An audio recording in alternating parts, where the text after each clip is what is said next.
ఈ వారంలో అనేక చోట్ల మీటింగ్స్ ఉన్నాయి, వాటి కోసం ప్రార్థన చేద్దాం. Next Sunday I will be in Secunderabad Christ టిప్ సెంటర్లో వచ్చే ఆదివారం నేను దేవుని వాక్యం అందించబోతున్నాను. నా పరిసర ప్రాంతంలో ఉన్నవారు అందరు రండి. సాయంకాలం డ్రీమ్ సెంటర్లో షకీనా గ్లోరీ క్యాలేబ్ గారు నిర్వహిస్తున్న బెరాక వర్షిప్ సెంటర్లో నెక్స్ట్ సండే ఈవినింగ్ దేవుని వాక్యం అందిస్తాను. గచ్చిబౌలి ఏరియాలో అక్కడున్న వారు అక్కడికి రండి. అండ్ దెన్ మండే కూడా ఒక స్పెషల్ మీటింగ్లో నేను దేవుని వాక్యం అందిస్తాను. వచ్చే సోమవారం దయచేసి హైదరాబాద్లో జరుగుతున్న పరిచర్య కోసం ప్రార్థించండి. మన బ్రాంచ్ సంఘాల కోసం ప్రార్థించండి. అనేక చోట్ల బ్రాంచెస్ ప్రారంభించడానికి దేవుడు సహాయం చేస్తున్నారు, ద్వారాలు తెరుస్తున్నారు. హాస్పిటల్ కోసం మీలో చాలామంది ప్రార్థన చేస్తున్నారు. మరి వైద్య సేవలు ప్రారంభించబడ్డాయి. ఆ టీం అందరిని బట్టి ప్రభువును స్తుతిస్తున్నాము. మరి ఇంకా కొన్ని ప్రాముఖ్యమైన అంశాలు చేపట్టవలసింది, వాటి కోసం కూడా ప్రార్థన చేయాల్సింది. మనం చేసిన ఈ వారంలో పాల్ ఇమ్మాన్యుయల్ గారు చేస్తున్న పరిచర్య విజయవాడలో Christ temple ground breaking ceremony చాలా ఘనంగా జరగడానికి ప్రభు సహాయం చేశాడు.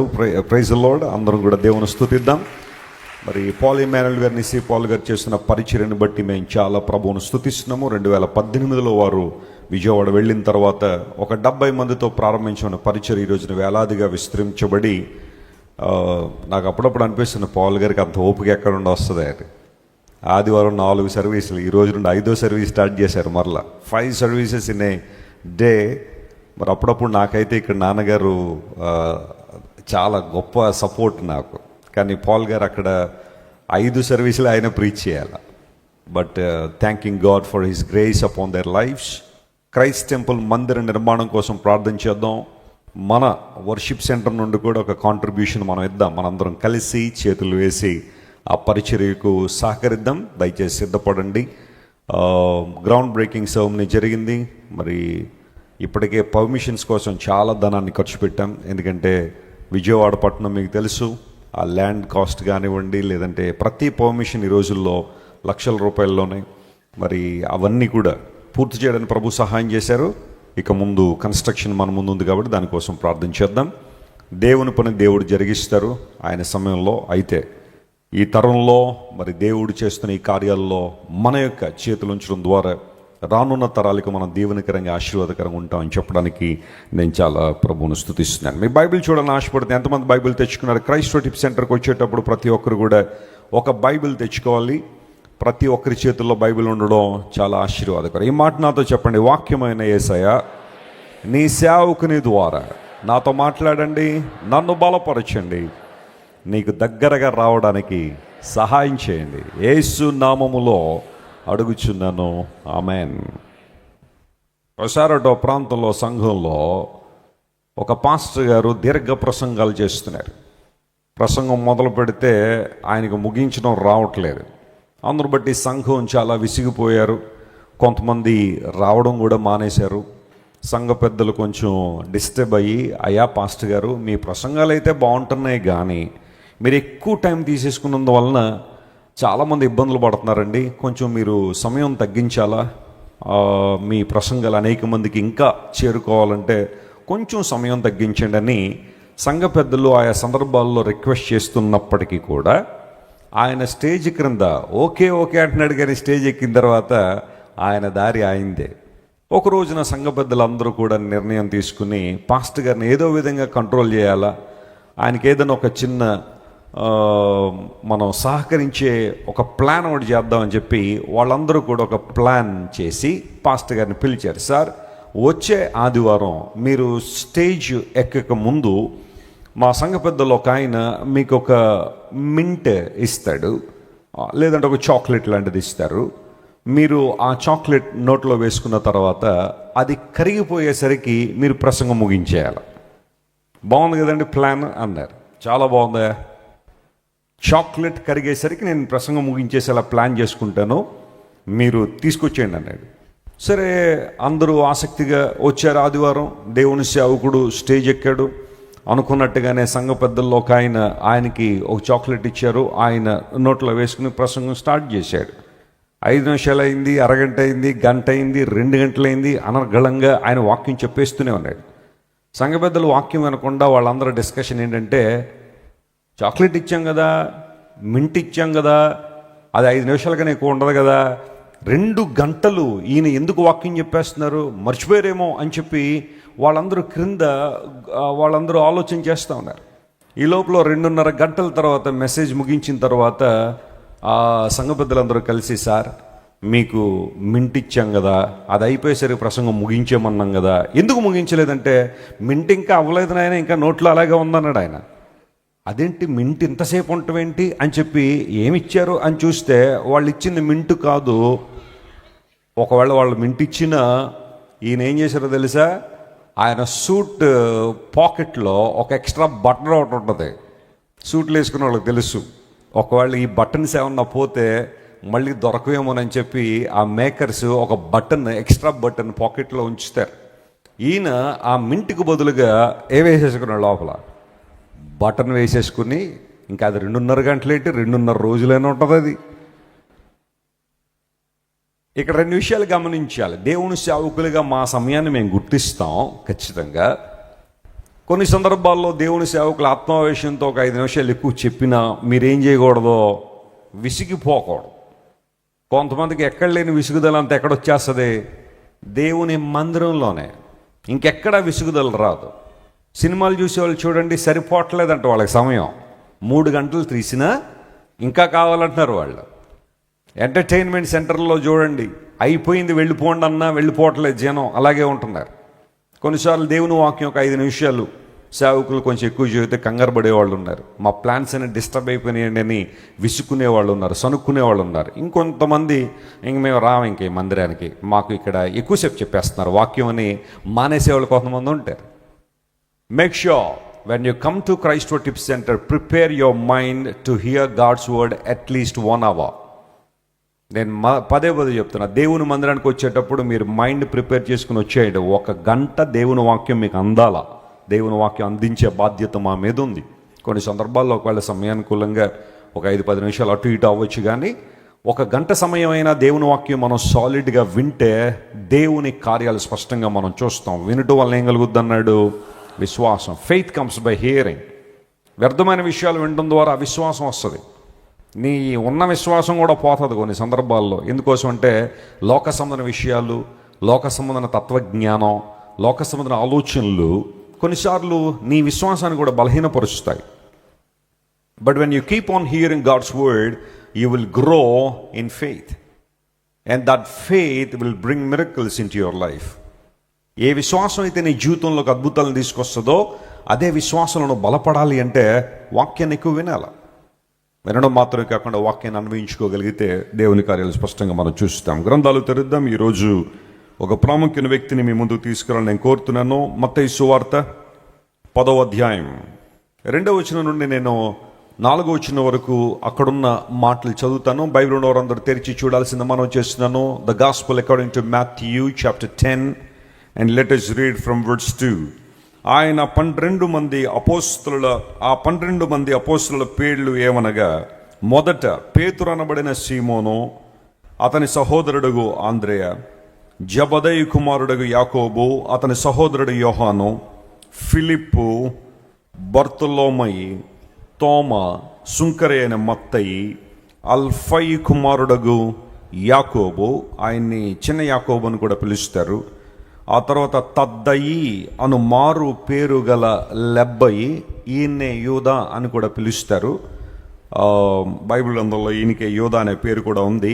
అండ్ 4th verse, కనానీయుడైన సీమోను, ఆయనను అప్పగించిన ఇస్కరియోతు యూదా. వీళ్ళందరూ ఎవరు చెప్పండి? యేసు ప్రభు శిష్యులు. ఆయన 12 మందిని శిష్యులుగా ఏర్పాటు చేసుకున్నారు. ఆ పేర్లు ఇక్కడ మత్తయి గారు మెన్షన్ చేశారు. కొంతమందికి వారి డిస్క్రిప్షన్ లేదా ఒక స్మాల్ ఇంట్రడక్షన్ కనబడుతుంది. కొంతమంది పేర్ల ముందు ఏమీ లేదు, జస్ట్ నేమ్ మాత్రమే మెన్షన్ చేశారు. అయితే ఈరోజు నేను ఈ 12 మంది శిష్యులలో ఒక విలక్షణమైన ప్రత్యేకమైన శిష్యుని గురించి మాట్లాడాలని కోరుతున్నాను. యేసు ప్రభు శిష్యులు అనగానే మనకు బాగా జ్ఞాపకం వచ్చేది పేతురు, ఆ తర్వాత యోహాను, ఇంకొంచెం గట్టిగా మాట్లాడితే తోమా గురించి మనం ఎక్కువగా వింటూ ఉంటాం. ఆ తర్వాత ఇస్కరియోతు యూదా గురించి కూడా చాలా ప్రసంగాల్లో మనం ఆ ప్రస్తావన తీసుకొస్తుంటాం. కానీ ఎందుకో కొంతమంది శిష్యులు, మిగతా కొంతమంది శిష్యుల గురించి మనం ఎక్కువగా ఫోకస్ చేయమేమో అనిపిస్తుంది. అందులో మనం ఎక్కువగా నెగ్లెక్ట్ చేసే ఒక శిష్యుడు ఎవరంటే కనానీయుడైన సీమోను. అందరూ చెప్పండి, ఆయన పేరేంటి? కనానీయుడైన సీమోను. ఎందుకు కనానీయుడైన సీమోను అనే ఆ పదాన్ని మత్తయ్య గారు ఉపయోగించారంటే, ఆల్రెడీ పేతురు అనబడిన సీమోను లేదా సీమోను అనబడిన పేతురు ఒక ఆయన ఉన్నాడు కాబట్టి ఆ ఇద్దరు వ్యక్తులకి మధ్య వ్యత్యాసాన్ని చూపించాలని చెప్పి కనానీయుడైన సీమోను అనే వ్యక్తి గురించి ఇక్కడ రాయబడింది. ఈరోజు నేను ఆ వ్యక్తి జీవితంలోంచి ఒక 3 ప్రాముఖ్యమైన అంశాలు మీతో మాట్లాడి కనానీయుడైన సీమోను గురించి, అతని జీవితాన్ని గురించి, ప్రభువు అతని పట్ల ఎలాంటి ఉద్దేశం కలిగి ఉన్నారో మాట్లాడి, ఈ క్యారెక్టర్ స్టడీ మనం చేస్తున్నప్పుడు సీమోను నుంచి మనం నేర్చుకునే పాఠాలు, ఈరోజు పరిశుద్ధాత్మ దేవుణ్ణి దగ్గర నుండి కొన్ని పాఠాలు మనం నేర్చుకుందాం. కనానీయుడైన సీమోను అనబడే ఈ వ్యక్తి ఒక రాడికల్ పర్సన్, అంటే ఒక విప్లవాత్మకమైన వ్యక్తి అన్నమాట. యేసు ప్రభు శిష్యుల్లో ఒక విప్లవాత్మకమైన వ్యక్తి, లేదా ఈయన్నే మతాభిమాని అని కూడా పిలిచారు. ఇంగ్లీష్లో జెలాట్ అని సంబోధించారు. నేను ఒక చిన్న హిస్టారికల్ బ్యాక్గ్రౌండ్ మీకు ఇస్తాను. నాకు బైబిల్ హిస్టరీ అంటే చాలా ఇష్టం. మీలో చాలా మంది తెలుసు. చాలా హిస్టరీ లేదా హిస్టారికల్ ఫ్యాక్ట్స్ అన్నీ కూడా చదవడం, వాటిని ప్రకటించడం, అర్థమయ్యే రీతిలో ప్రకటించడం, దాన్ని అన్వయించడం నాకు చాలా ఇష్టం.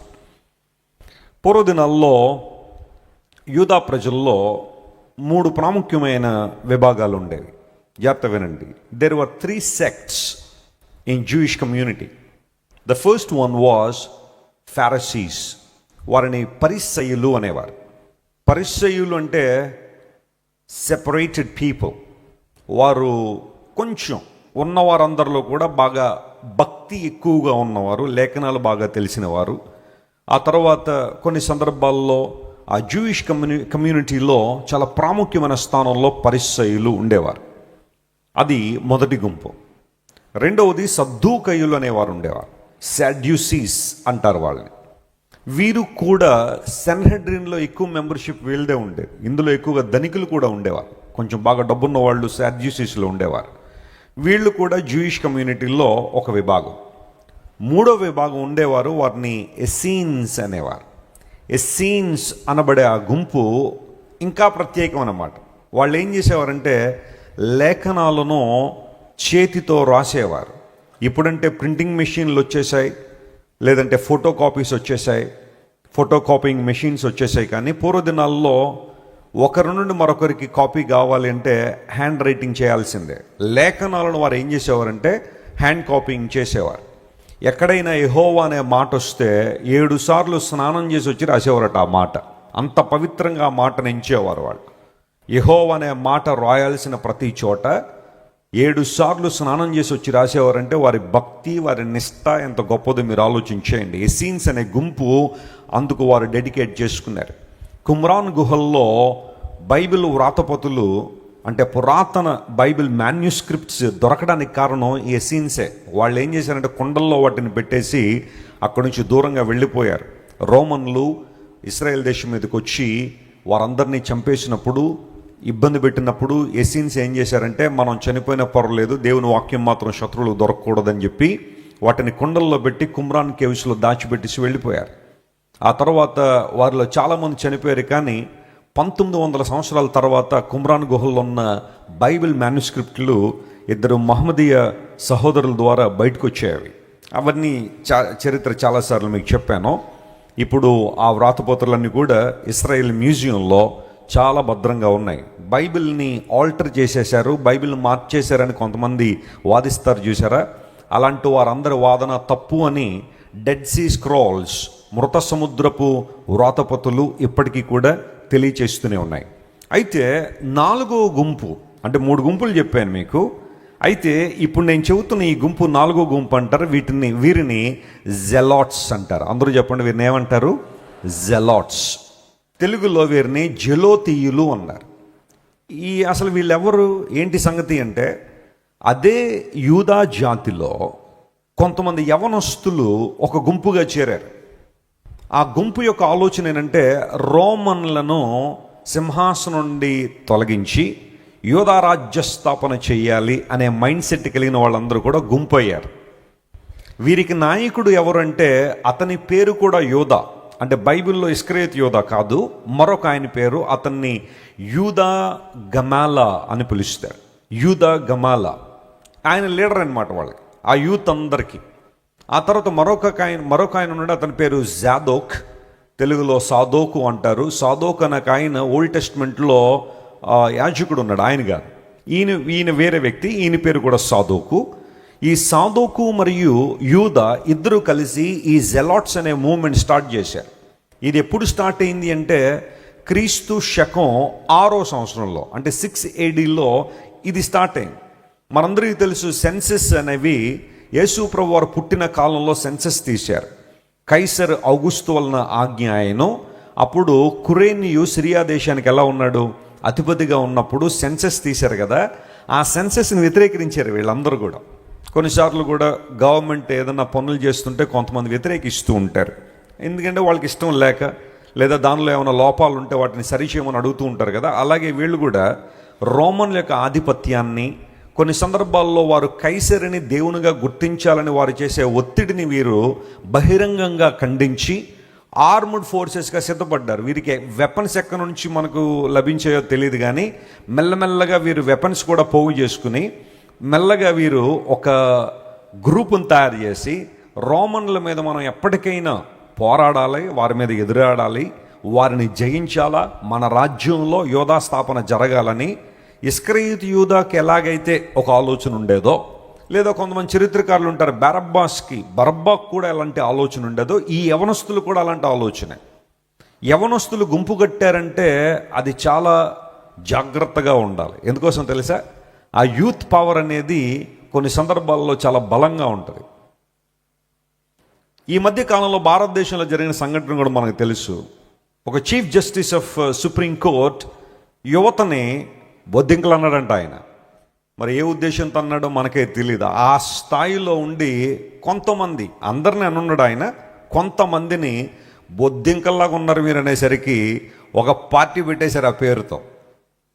ఒక అబ్బాయి అమెరికాలో ఉన్నాడు, సాఫ్ట్వేర్ ఇంజనీర్, కొంచెం ఐటీ బ్యాక్గ్రౌండ్ ఉంది. వెంటనే ఒక ట్విట్టర్ అకౌంట్, ఒక ఫేస్బుక్ అకౌంట్, ఒక ఇన్స్టా అకౌంట్ క్రియేట్ చేసేసి మనలో బొద్దింకలు అన్నారు కాబట్టి ఓకే దాంతోనే ఓ పార్టీ పెట్టేద్దామని చెప్పి బొద్దింకల పార్టీ ఒకటి పెట్టేశారు. అందులో యూత్ అందరూ కూడా మిలియన్స్ యూత్ అందరూ కూడా దాన్ని లైక్ చేసి, మరి రానున్న రోజుల్లో అది ఎలాంటి టర్న్ తీసుకుంటుందో నాకైతే తెలియదు. పోరాడుతున్నారు చాలా అంశాల మీద. నీట్ పేపర్ లీక్ అయిపోయినప్పుడు దానికి సంబంధించిన సెంట్రల్ మినిస్టర్ రిజైన్ చేయాలని పోరాడుతున్నారు. ఆయన అంత గట్టి కూడా అసలు రిజైన్ చేయట్లేదు. ఆయన ఎవడలా పోతే నాకేంటి, నేను మాత్రం మంచిగా ఉండాలనుకుంటున్నాడో ఏంటో మనకు తెలియదు. ఇంత ప్రొటెస్ట్ జరుగుతున్నా అతడు ఏమీ చెల్లించట్లేదు, నాకు సంబంధించిన ఏమీ లేదు. నీట్ పేపర్ లీక్ అవడం ద్వారా 20 మంది యవనస్తులు సూసైడ్ చేసేసుకున్నారు. వారికి ఉన్న ఒత్తిడి ఏంటో మనకు తెలియదు, మరలా రాయొచ్చు అని వాళ్ళకి తెలుసు. అయినప్పటికీ మరి వారికి ఉన్న ఆ ప్రెషర్ ఏంటో మనకు తెలియదు. 20 మంది యవన బిడ్డలు సూసైడ్ చేసేసుకున్నారు. ఇవన్నీ కూడా పోరాడడానికి మేము వచ్చామని చెప్పి బొద్దింకల పార్టీ అని చెప్పి ఒకటి స్టార్ట్ చేశారు. అయితే ఈ యూత్ పవర్ని సరిగ్గా ఛానలైజ్ చేయకపోతే డిజాస్టర్స్ కూడా జరిగాయి చరిత్రలో. అడాల్ఫ్ హిట్లర్ తను ఎప్పుడైతే రాజ్యానికి వచ్చాడో, లేదా తను జర్మనీ నియంతగా తను ప్రకటించేసుకున్నాడో, యవనస్తుల్లో ఉన్న పవర్ ఏంటో హిట్లర్కి తెలుసు. అందరూ బట్టి తన సైన్యంలో 2 లక్షల మంది యవనస్తులను చేర్చేసుకున్నాడు సింగిల్ నైట్లో. వాళ్ళు ఏ ఒక్కరికి తర్ఫీదు లేదు, ట్రైనింగ్ లేదు, గన్లు ఎలా ఆపరేట్ చేయాలో తెలియదు, గ్రెనేడ్స్ ఎలా విసిరాలో తెలియదు, ఏ విధంగా ఆ యామ్యునిషన్ ఖర్చు పెట్టాలో లేదా ఆ యూజ్ చేయాలో వారికి తెలియక 2 లక్షల మంది యూత్ను ఒక్క నైట్లో తన సైన్యంలో చేర్చేసుకుని మీరు ప్రక్క దేశాలకు వెళ్ళండి, కన్మన్నోళ్ళందరూ నిర్దాక్షిణ్యంగా చంపేసానని ఆర్డర్స్ ఇస్తే ఆ యూత్ పిల్లలందరూ కూడా ప్రక్క దేశాలకు వెళ్ళడం, ఆ ప్రయాణాల్లో చాలామంది చచ్చిపోవడం, ఆ తర్వాత యుద్ధంలో కూడా చాలామంది బలైపోయిన సందర్భాలు చరిత్రలో చాలా ఉన్నాయి. యవనస్తులు బలవంతులే, కానీ ఆ బలాన్ని సరిగ్గా ఛానలైజ్ చేసేవాళ్ళు ఉండాలి, లేకపోతే డిజాస్టర్ జరుగుతాయి. ఈ జెలాట్ మూమెంట్ కూడా దాదాపు అలాంటి ఒక పొలిటికల్ బ్యాక్గ్రౌండ్తోనే వారు కూడా స్టార్ట్ చేశారు. రోమన్ల అధికారం మాకొద్దు, ఎందుకోసం అంటే వారి కైసర్ని దేవుడిగా ఆరాధన చేయమంటున్నారు.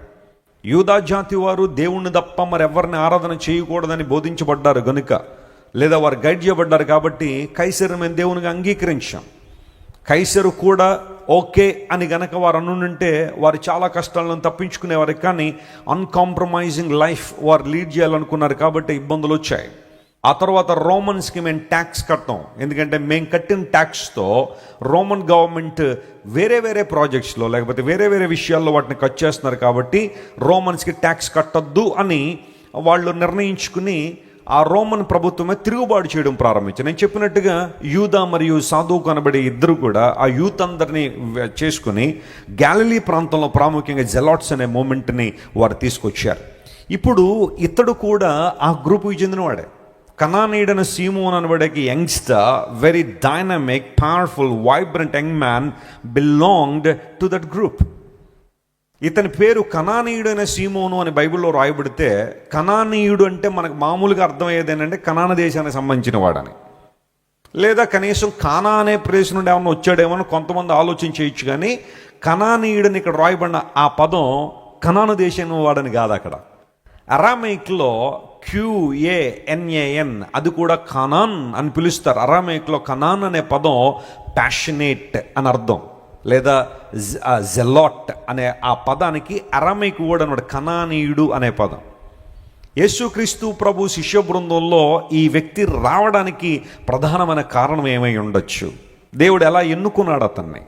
అలాంటి విప్లవాత్మకమైన భావాలు కలిగిన వాడు, మతాభిమాని అని పిలువబడిన ఈ వ్యక్తి రోమన్లను ప్రక్కకు జరిపేసి యూదారాజ్య స్థాపన చేయాలని కళ్ళగని యవనొస్తుని ప్రభు ఎన్నుకొని తన శిష్య బృందంలో చేర్చుకున్నాడు. ఇతడు అనేక మందికి ఈ రోజున మార్గదర్శకంగా మారాడు. ఒకప్పుడు ఈ వ్యక్తి జీవితంలో కొన్ని రకాలైన సంఘటనలు జరిగి ఉండొచ్చు ప్రభు దగ్గర రాకముందు, కానీ ప్రభు దగ్గరికి వచ్చిన తర్వాత అతని జీవితంలో కొన్ని శ్రేష్టమైన సంగతులు చోటు చేసుకున్నాయి. ఇతని పేరు బైబిల్లో 4 సార్లు రాయబడింది. 4 చోట్ల బైబిల్లో మనం చూస్తాం. రెఫరెన్స్లు మీకు ఇస్తాను, ఇంటికి వెళ్ళిన తర్వాత మీరు చదవండి.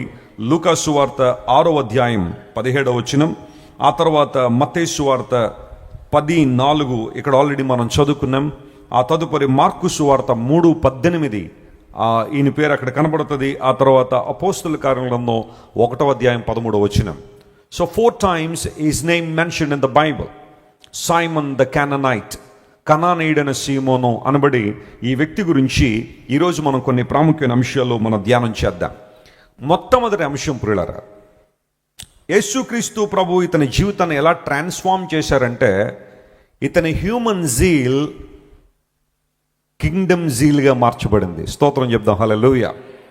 ఇతని యొక్క ప్యాషన్, ఇతని యొక్క ఆలోచన, ఇతని యొక్క తీవ్రత యేసుక్రీస్తు ప్రభు గుర్తించి అతన్ని ఛానలైజ్ చేశారు. ఇతనిలో ఉన్న తీవ్రతను, ఇతనిలో ఉన్న ఆసక్తిని మంచి విషయాల వైపు మళ్ళిస్తే ఉపయోగకరంగా ఉంటాడు యవనొస్తుడని ప్రభు గుర్తించి జీసస్ ట్రాన్స్ఫార్మ్డ్ హిస్ లైఫ్. యేసు ప్రభు అతన్ని శిష్య బృందంలోనికి ఆహ్వానించినప్పుడు బహుశా ఇతడు ఇంకా జలోతీయుడిగానే ఉన్నాడేమో, కానీ వచ్చిన తర్వాత ఇతని ఆసక్తి ఇకపై భౌతిక సంబంధమైన విషయాల మీద లేదు, కానీ పర సంబంధమైన విషయాలకు మళ్ళింది. స్తోత్రం చెప్దాం, హల్లెలూయా. ఒక వ్యక్తి యేసుప్రభుని ఎందుకు అంగీకరించాలి అంటే దీనికోసమే. యేసుప్రభు దగ్గరికి ఎందుకు రావాలంటే దీనికోసమే. మనందరికీ భౌతిక సంబంధమైన ఆశలు, ఆసక్తులు కొన్ని ఉంటాయి. చాలా తీవ్రత ఉంటుంది మనలో. అది తప్పు అని నేను అంటలేదు, కానీ కొన్నిసార్లు కొంతమందికి వ్యర్థమైన విషయాల మీద తీవ్రత ఉంటుంది. అందుకుగాను తమ సమయాన్ని, సామర్థ్యాన్ని, కొన్నిసార్లు తమ ప్రాణాలను కూడా ఫణంగా పెట్టేయడానికి, బలిగా అర్పించేయడానికి ముందుకు వచ్చేస్తూ ఉంటారు. అయితే సరైన విధానంలో వారిని ట్రాన్స్ఫార్మ్ చేసి ఆ ఆసక్తిని దైవాసక్తిగా మారిస్తే, దైవిక సంబంధమైన ఆసక్తిలోనికి ప్రజలు తీసుకురాగలిగితే ప్రపంచానికి మేలు ఉందనేది యేసుక్రీస్తు ప్రభు యొక్క ఆలోచనలో భాగంగానే ఈ విప్లవకారుడైన సీమోనునో, లేదా కనానీయుడైన సీమోనునో, లేదా జలోతీయుడైన ఈ సీమోనునో యేసు ప్రభు తన శిష్య బృందంలోకి తీసుకొచ్చారు. మీరు లూకా సువార్త 6వ అధ్యాయం 15వ వచనం చదివితే అతని గురించి ఇవ్వబడిన డిస్క్రిప్షన్ అంటే జలోతీయుడైన సీమోను అని అక్కడ ఉంటుంది. నేను ఆ రెఫరెన్స్ మరలా చదవాలనుకోవట్లేదు, కానీ లూకా సువార్త 6:15లో ఆ మాట ఉంది, జలోతీయుడైన సీమోన్. అక్కడ ఫుట్ నోట్లో జలోతీయుడు అన్న మాటకు క్రింద ఏమని ఉంటుందంటే మతాభిమాని అని ఉంటుంది. మతాభిమాని, లేదా కొంతమంది మతోన్మాది అని కూడా అనొచ్చేమో. అభిమానం వేరు, ఉన్మాదం వేరు కదా. బహుశా ఈ వ్యక్తి మొదట్లో అభిమానంతోనే స్టార్ట్ చేసి ఉంటాడు, ఆ తర్వాత ఉన్మాదిగా మారిపోయే అవకాశాలు ఉన్నాయేమో. ఈ రోజుల్లో కూడా చాలామంది మతోన్మాదులు ఉంటారు. వాళ్ళకి మతం తప్ప ఇంకేం కనబడదు కదా.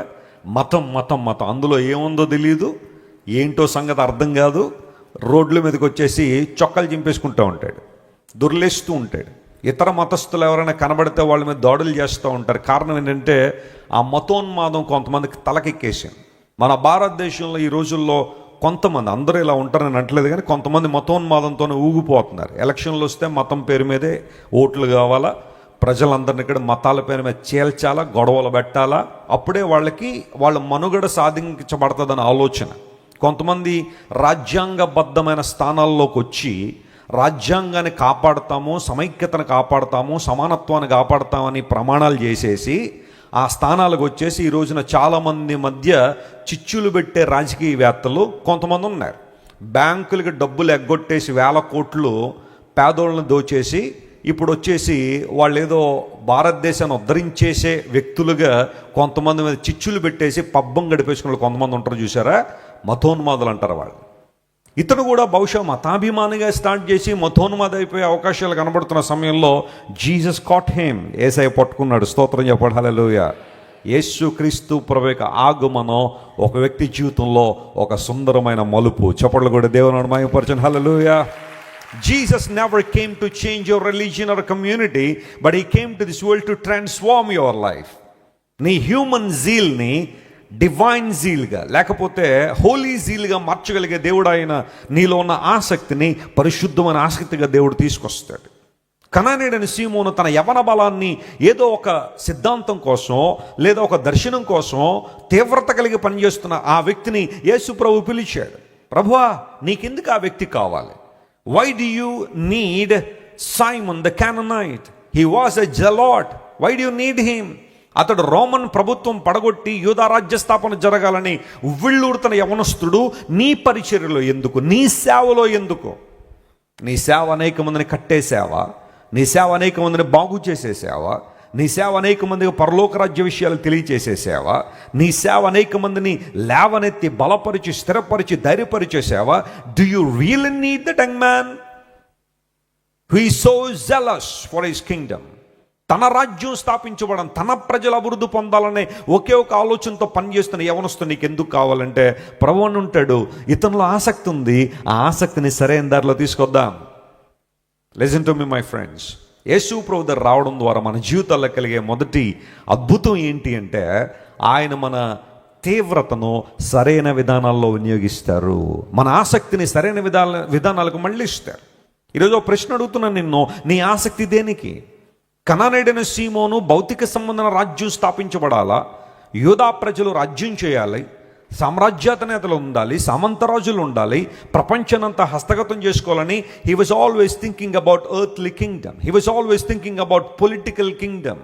అయితే యేసు ప్రభువుకి ఆలోచన పరసంబంధమైన రాజ్యం కట్టబడాలి, పరలోక రాజ్యం కట్టబడాలి, దైవికమైన అనుభవాలు మనుషుల్లో ఉండాలని ప్రభు ఆశించి ఈ వ్యక్తిని ఆయన గుంపులో చేర్చుకోవడం ద్వారా జెలోతీయుడు అనబడిన ఈ సీమోనును సరైన విధానంలో తీవ్రత ఆసక్తి కలిగి ఉండాలని ప్రభు ఆశించాడు. ఒక సూటి ప్రశ్న అడుగుతున్న దేవుని సేవకునిగా, ఈ మాటలు వింటున్న నీ జీవితంలో వాట్ ఈజ్ యువర్ డిజైర్? నీ కోరిక ఏంటి? నీ దర్శనం ఏంటి? నువ్వు ఎందుకు పని చేస్తున్నావు? నీ ఉద్దేశం ఏంటి? అసలు నువ్వు ఉద్యోగం చేస్తున్నా, వ్యాపారం చేస్తున్నా, లేదా మరొక పని చేస్తున్నా, అసలు నీకేం కావాలి? ఏమి సాధించాలని ఆలోచన? ఈ రోజుల్లో చాలామంది యువతని ఈ ప్రశ్న అడగండి, వాట్ డూ యూ వాంట్ అంటే వారి దగ్గర చాలామంది సమాధానం లేదు. వాళ్ళందరూ చెప్పే మాట ఏంటో తెలుసా? ఒక ఉద్యోగం మేము సంపాదించినా, ఒక వ్యాపారంలో అభివృద్ధి పొందినా మాకు కొన్ని కోరికలు ఉన్నాయండి, వాటిని నెరవేర్చుకోవడానికి, కొన్ని పగలున్నాయి వాటిని తీర్చుకోవడానికి. ఇదే కదా చాలామంది ఆలోచన. ఓ మంచి ఉద్యోగం నీకు వచ్చేస్తే ఏం చేస్తావు? చేతి నిండా డబ్బులు నీకుంటే ఏం చేస్తావంటే ఎంజాయ్ చేస్తానండి. ఎలా? ఓ పబ్కి వెళ్ళడం ద్వారా, ఓ క్లబ్కి వెళ్ళడం ద్వారా, లేదా విహారయాత్రలు ఎవరెవరితో చేయడం ద్వారా, లోక సంబంధంగా ఆనందించడం ద్వారా, డబ్బంతా వినియోగించడం ద్వారా I would like to gratify the lust of my body. నా శరీరంలో ఉన్న కోరికలు తీర్చుకోవడానికి ఆ సౌకర్యవంతమైన ప్రాంతాలు తిరుగుతాను, సౌకర్యవంతమైన ప్రదేశాల్లో నేను తిరుగుతాననే కదా మనుషులకు ఆలోచన. ఈరోజు నీ ఆసక్తి దేనికి? బైబిల్లో చాలామంది వ్యర్థమైన ఆసక్తులు కలిగిన వాళ్ళు కూడా ఉన్నారు. ఎవరిని చెప్పడానికి సమయం లేదు కానీ కొంతమందికి నిద్రాసక్తి ఉంటుందట. ఏ ఆసక్తి అది? నిద్రాసక్తి. ఎక్కువసేపు నిద్రపోవాలని ఆలోచన. పడుకోవద్దని అంటల్లా, నిద్రపోవద్దని అంటల్లా. బైబిల్ నిద్రపోవద్దని చెప్పలేదు. తన ప్రియులు నిద్రించుచుండగా ఆయన వారికి ఇచ్చుచున్నాడని ఉంది బైబిల్లో. నిద్ర కావాలి, అవసరం. కానీ అవసరమైన దానికన్నా ఎక్కువ ఏం చేయకూడదు. నిద్రపోతే వాళ్ళు ఏమంటారు చెప్పండి? మీరే చెప్పండి, నేను అనలేండి. అగో ఆ సిస్టర్ ఎవరన్నా నిద్రపోతూ అంటారట. యోనాను అలాగే కదా పిలిచారు, అందులో తప్పేవి లేదులే. నిద్రపోయేవాళ్ళు నిద్రపోతానపోతే ఏమంటాం? యోనా ప్రవక్త అని పిలవాలా, నిద్రపోతా అని పిలిచాడు. ఎందుకోసం? He was sleeping in a wrong time. నిద్రపోవడం తప్పు కాదు, ఆ సమయంలో నిద్రపోవడం తప్పు. నిద్రాశక్తి ఉంటుందట కొంతమందికి. రోజు 16 గంటలు పడుకుని కొంతమంది లేచిన తర్వాత ఏమంటారు తెలుసా? నిద్ర సరిపోవట్లేదు బాబా, ఇంకెంత కావాలి ఆయన నీకు? 16 గంటలు నిద్రపోయి బ్రెయిన్ అంతా చచ్చుబడిపోయి ఏమీ సాధించలేని సోమర్తనాన్ని సాధించావు నువ్వు, ఇంకెంతసేపు పడుకుంటావు?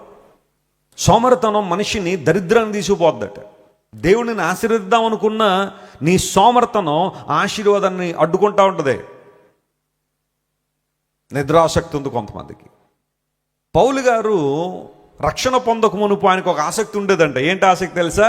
సంఘాన్ని పాడు చేయాలనే ఆసక్తి, సంఘాన్ని చెరిపివేయాలనే ఆసక్తి, క్రీస్తు రాజ్యాన్ని, క్రీస్తు మహిమను, క్రీస్తు మార్గాన్ని పాడు చేయాలనే ఆసక్తితోనే పౌలు పనిచేశాడు.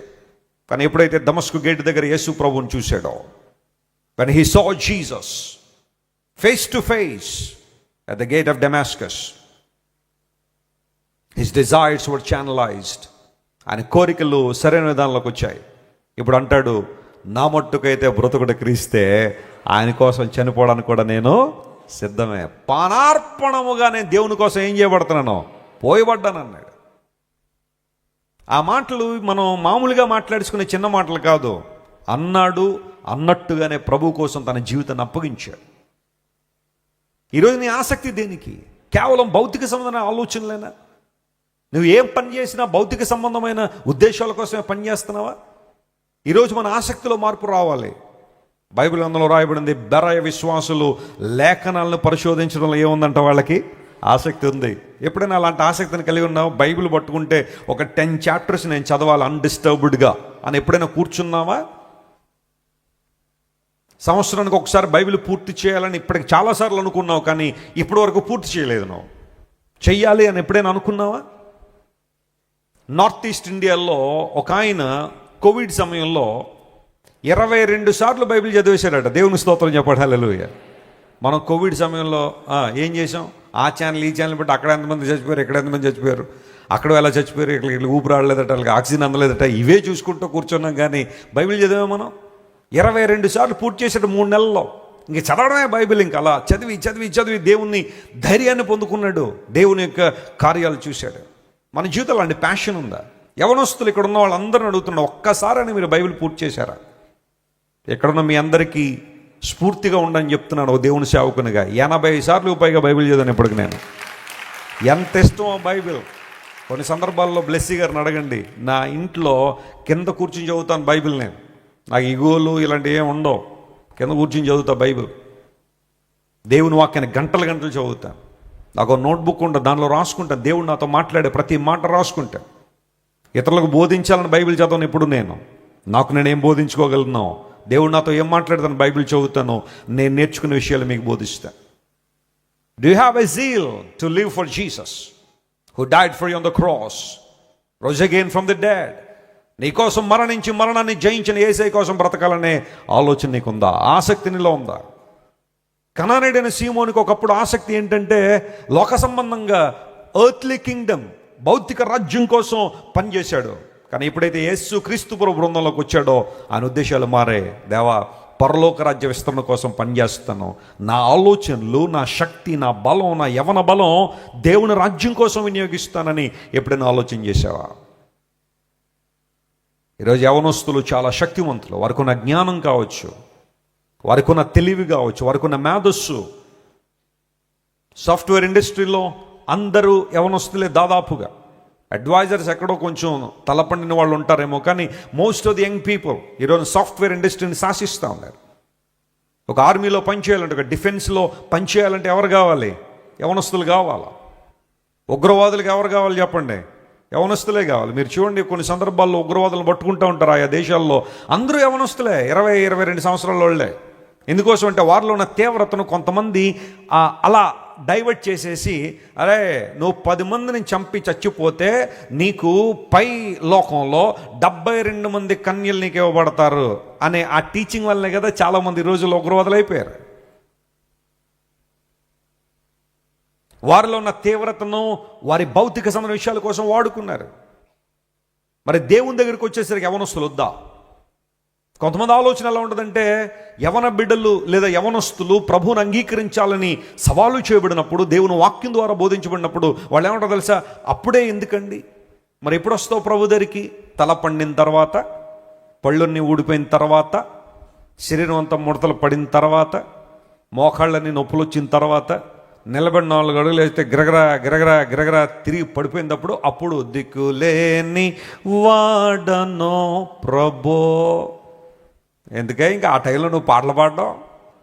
బతుకున్నంతసేపు ఒక పాట పాడలేరు దేవుడి కోసం. యవన బలం ఉన్నప్పుడు నడవలేదు దేవుని కోసం, యవన బలం ఉన్నప్పుడు పాడలేదు దేవుని కోసం. ఆ సమయంలో ఎవరైనా ఉంటే రావద్దని నేను అంటలే, ఐఎమ్ సారీ, నన్ను మిస్అండర్స్టాండ్ చేసుకోకండి. ఆ సమయంలో ఉన్నవాళ్ళైనా ప్రభు దగ్గరికి వస్తే దేవుడు కాదండని నేను అంటలే. కానీ యవన కాలం అంతా కూడా తెలిసి లోకంలో ఖర్చు పెట్టేసి ఆ చివరి సమయంలో వచ్చి ప్రభు నన్ను వాడుకో ప్రభు అంటే ఏం చేస్తాడు ఆయన? ఇవో నీ యవన బలాన్ని దేవుని కోసం. యవన కాలమున కాడి మోయిట నరునికి మేలు, అతని మీద దాన్ని మోపిన వాడు ఎవరట? ప్రభువే. అంటే దాని అర్థం ఏంటో తెలుసా? దేవుడు మోపే కాడే మనిషికి మేలునిస్తుంది. గట్టిగా చెప్పలు కూడా దేవుని మహిమపరచును. హల్లెలూయా. అది దాని అర్థం అక్కడ. అపవాది కూడా నీ మీద చాలా కాడులు మోపేస్తున్నాడు, చాలా బర్డెన్స్ నీ మీద ఉంచేస్తున్నాడు. అపవాది కూడా చాలా రకాలైన కార్యక్రమాలను నేను చేసి నిర్వీర్యం చేసేస్తాడు. కానీ దేవుడు నీ మీద పెట్టే బాధ్యత నీకు ఆనందాన్ని ఇస్తుంది, నీకు సంతోషాన్ని ఇస్తుంది, ఉన్నతమైన ఆశీర్వాదాలు నీకు ఇస్తుంది. నా 19వ ఏట నా జీవితాన్ని ప్రభు సేవకు అప్పగించుకున్నప్పుడు చాలామంది ఇదే అన్నారు నన్ను, యు ఆర్ స్టిల్ యంగ్. 19 సంవత్సరాలు టీనేజ్లో ఉన్నాను. ఇంక లాస్ట్ ఇయర్ అనమాట 19. దేవుని సేవ చేస్తావా జాన్ వెస్లీ? నీకు ఎన్ని డ్రీమ్స్ ఉన్నాయి, ఎన్ని ఆలోచనలు ఉన్నాయి, అవన్నీ వదిలేసుకుంటావు దేవుని కోసం? ఎస్. ఈ లోకంలో ఏది నాకు శ్రేష్టమైన పనిగా అనిపించట్లేదు, ప్రభు కోసం పని చేయడమే. 19వ సంవత్సరం నుండి సేవ ప్రారంభించాను. దేవుడు విస్తృతంగా అనేక ప్రాంతాలు నిలవబెట్టాడు. కొన్నిసార్లు కొంతమంది యవనస్తులను చూస్తూ ఉంటే అనిపించేది, వారు లోక సంబంధంగా ఆనందిస్తున్నప్పుడు, లోక సంబంధంగా తిరుగుతున్నప్పుడు, లేదా తల్లిదండ్రులతో ఉన్నప్పుడు నేనేంటి ఇంత తిరుగుతున్నాను, ఇంత ప్రయాసపడుతున్నాను యవన కాలంలో అనుకున్నాను. కానీ ఆ రిజల్ట్ ఈరోజు నేను చూడగలుగుతున్నాను. దేవుడు నా మనస్తోత్రం కలుగునుగాక. ఆ రోజు నేను పడిన ప్రయాస దేవుడు వృధా పోనివ్వలేదు. ఈరోజు ప్రపంచంలో అనేక చోట్ల నేను వెళ్తుంటే చాలామంది యవన బిడ్డలు వచ్చి, అన్న ఆ టైంలో నేను 6th క్లాస్ చదువుతున్నానన్నా, 7th చదువుతున్నానన్నా, 8th చదువుతున్నానన్నా, మీరు యంగ్ హోలీ టీమ్ స్టార్ట్ చేసిన తర్వాత మీ ప్రసంగాలు నన్ను పట్టుకున్నాయి. దేవుని యొక్క ఆసక్తికరమైన విషయాలు మీరు బైబిల్ వండర్స్లో టీచ్ చేస్తున్నప్పుడు, బైబిల్ ఇంత గొప్ప గ్రంథం అని తెలుసుకుని బైబిల్ చదవడం ప్రారంభించాను. నా జీవితాన్ని ఏసైకి ఇచ్చానన్న. ఈరోజు స్పెయిన్లో ఉన్నాను, ఈరోజు పోలాండ్లో ఉన్నాను, ఈరోజు ఆస్ట్రేలియాలో ఉన్నాను, ఈరోజు అమెరికా వచ్చానన్న. దేవుని సేవలో వాడబడుతున్నానని వాళ్ళు చెబుతుంటే అంతకన్నా నాకు కావాల్సిన ఆస్తే ఉంది. జాన్ వెస్లీ ఎంత కూడబెట్టాడు అని బహుశా కొంతమందికి ఎవరికైనా అనిపించచ్చేమో. చాలా కూడబెట్టాను. ఏ రూపంలో తెలుసా? ఆత్మల సంపాదన రూపంలో. దేవుడు నా మనస్తోత్రం కలుగును. I can tell you that. నేను చెప్పగలను, హృదయపూర్వకంగా చెప్పగలను. అనేక లక్షల మందిని ప్రభు కోసం ప్రభావితం చేయడానికి దేవుడు ఈ వ్యక్తిని వాడుకున్నాడంటే కారణం ఏంటో తెలుసా? నా యవన జీవితాన్ని పట్టుకు లేసే చేతులు పెట్టేశాను. Can you give your life to God today? ఇవ్వగలవా నీ జీవితాన్ని? యేసు ప్రభుకి ఇస్తే నీ డ్రీమ్స్ షాటర్ అయిపోతానని అంటలా నేను.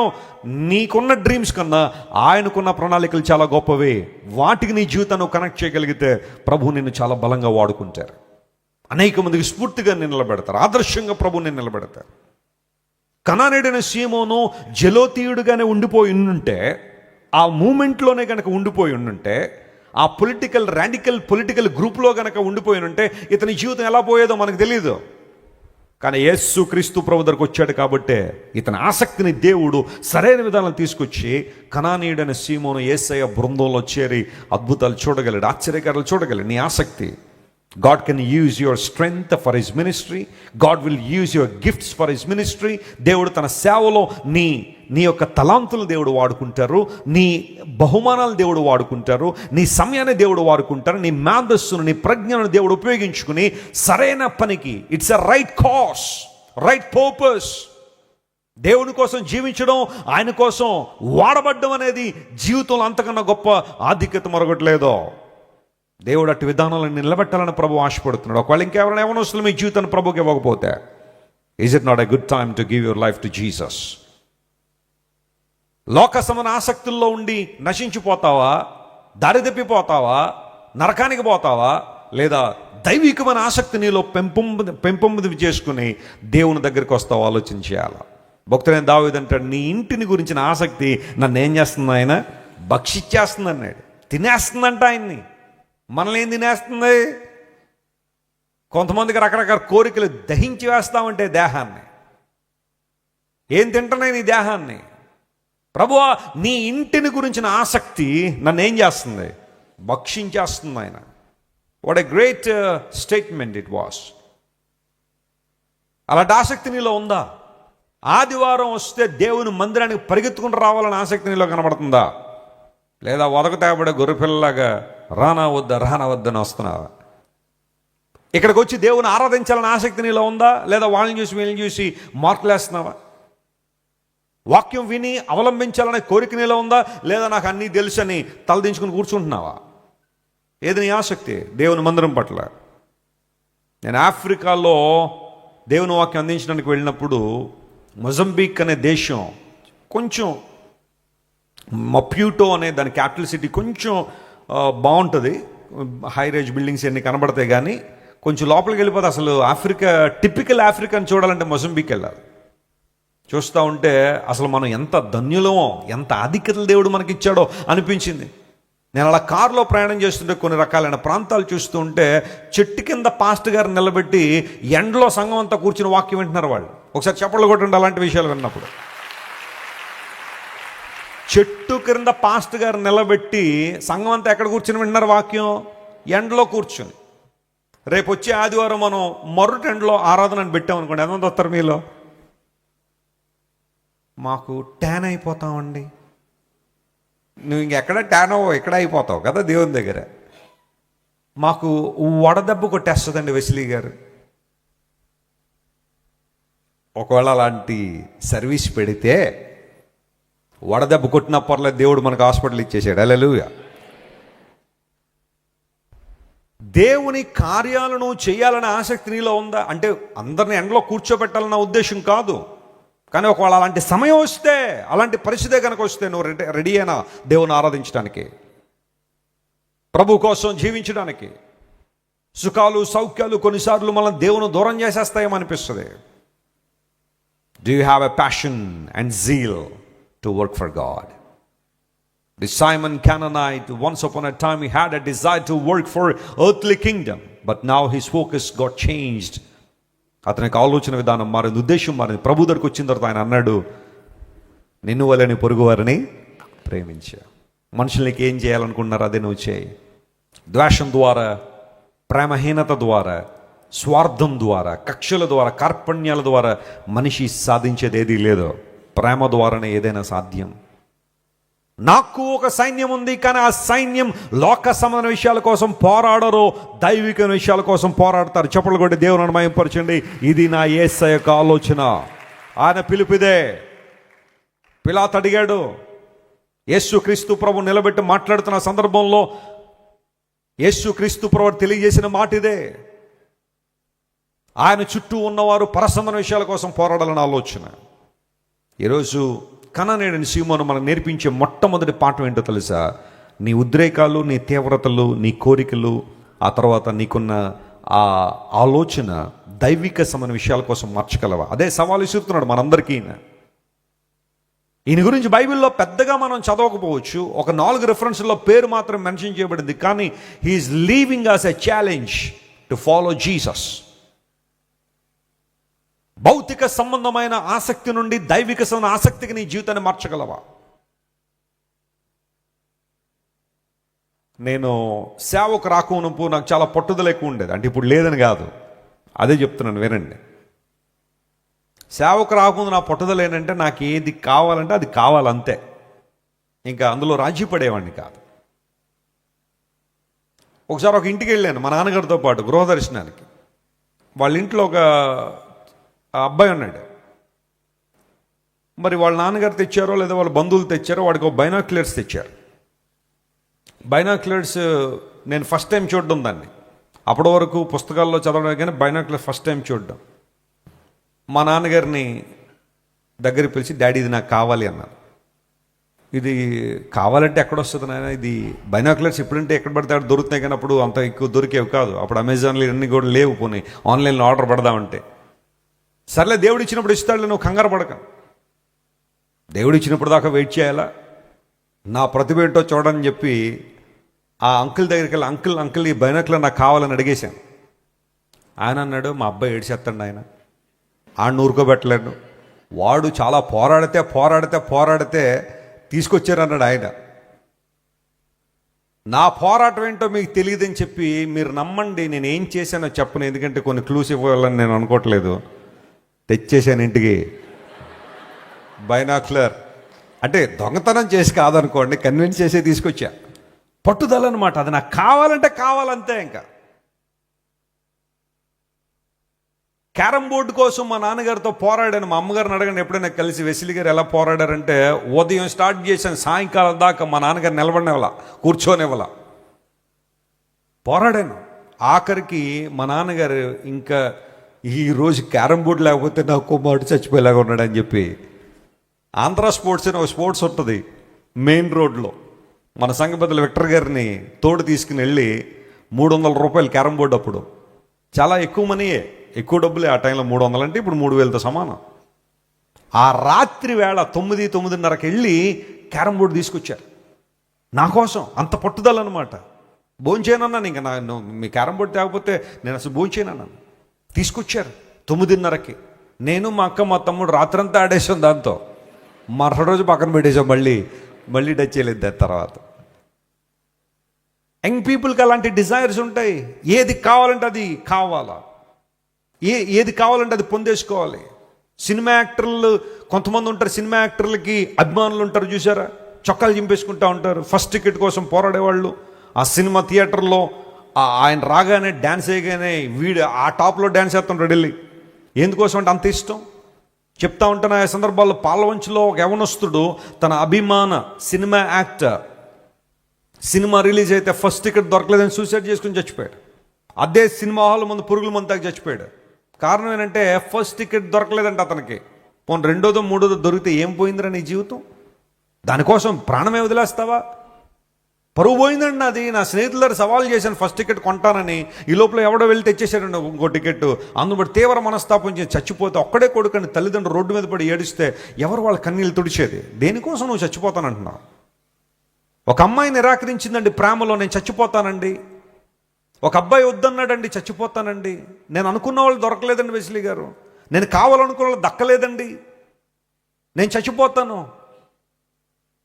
ఒక వ్యక్తి కోసం లేదా ఒక యవనస్తురాలి కోసం, ఒక యవనస్తుడి కోసం నువ్వు చచ్చిపోతున్నావు అంటే నీ ప్రాణం విలువ నీకు తెలుసా? నీ జీవితం విలువ నీకు తెలుసా?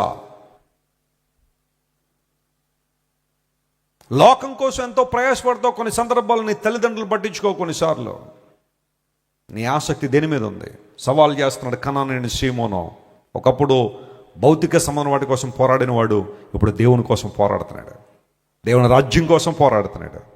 యేసు ప్రభు శిష్యులకున్న ఒకే ఒక మిషన్, విజన్, పర్పస్ ఏదన్నా ఉంది అంటే ఒకటేంటో తెలుసా? నా వెంబడి రండి, మిమ్మల్ని ఎలా చేస్తానన్నాడు ఆయన? మనుషులను పట్టే జాలర్లుగా చేస్తానన్నాడు ఆయన. ఈ రోజుల్లో చాలామంది యవనస్తుల పైశాచికం ఎంతవరకు అయిందంటే, వాళ్ళకి కావాల్సింది కావాలని పోరాడడం మాత్రమే కాదు, కావాల్సింది దొరకకపోతే ఎలా మారిపోతున్నారు చెప్పండి? ఉన్మాదులుగా మారిపోతాను. నేను జరగలేదు ఒక సంఘటన, కర్ణాటకలో బస్ స్టాండ్లో ఒక అమ్మాయిని, 21 సంవత్సరాల అమ్మాయిని, ఈ మాత్రం సైజు ఉంది కత్తి, నరికి చంపేశాడు. ఏంటయ్యా అంటే ప్రపోజల్ తిరస్కరించిందంట. పెళ్లి చేసుకుందాం అనుకున్నాడు, వద్దందంట. అంతే ఆ బస్ స్టాండ్లో తీసుకొచ్చేసి పరుగులు పెట్టించి ఆఖరికి చంపేస్తే ఎంత భయంకరమైన విషయం. ఇప్పుడు వాడు ఎలాగో జైల్లో బతకాలి జీవితం అంతా, అమ్మాయి జీవితం కూడా పాడైపోయింది అంటే నాకు దక్కంది ఇంకెవరికి దక్కకూడదనే ఆ పైశాచికతం వచ్చేస్తుంది కొన్ని సందర్భాల్లో. If you are in the hands of enemy, సాతాను చేతిలో ఉంటే నీలో ఉన్న తీవ్రత అలాగే ఉంటుంది. కానీ దేవుని బిడ్డలను చూడండి, ఈ రోజుల్లో మిషనరీ సంస్థల్లో పనిచేస్తున్న యవన బిడ్డలను చూడండి, ఒక కాజ్ కోసం, ఒక పర్పస్ కోసం పనిచేస్తున్న యవనస్తులను మీరు గమనించండి. వారు దేవుని కోసం ఏది చేయడానికైనా సిద్ధంగా. అలాంటి యవనస్తుడిగా నువ్వు ఉండగలవా? అలాంటి వ్యక్తిగా నువ్వు ఉండగలవా? Simon Canaanite is teaching a lesson to live for God. ఓ మాట చెబుతున్నాను, నువ్వు దేవుని కోసం బ్రతికితే ఈ లోకంలో దేనికి నువ్వు డిసప్పాయింట్ అవ్వవు. చప్పట్లు కొట్టి ప్రభువును అనుమతించండి. God satisfy you in his ways. దేవుడు తన మార్గాల్లో నీకు సంతృప్తిని ఇచ్చినప్పుడు, తన మార్గాల్లో నీకు ఆనందం ఇచ్చినప్పుడు, తన మార్గాల్లో నీకు సంతోషం ఇచ్చినప్పుడు నీవు దేవుని కోసం జీవిస్తావు, సమాజానికి కూడా ఆశీర్వాదకరంగా ఉంటావు. హల్లెలూయా. నీ ద్వారా, నీ మాటల ద్వారా, నీ క్రియల ద్వారా, నీ ప్రవర్తన ద్వారా, నీవు చేసే ఉద్యోగం ద్వారా కానీ, వ్యాపారం ద్వారా కానీ, నీ చేతి పని ద్వారా అనేక మందికి దీవెన మరియు ఉపశమనం, ఆదరణ కలగాలి అంటే నీ జీవితం ప్రభు చేతిలో ఉండాలి. ఒక క్రికెట్ బ్యాట్ ఏమీ రాని వ్యక్తి చేతిలో ఇచ్చామనుకోండి, బ్యాట్ ఏం చేస్తాడో తెలుసా? అడుదెప్పి తలకాయ మీద బాధేసుకుంటాడు.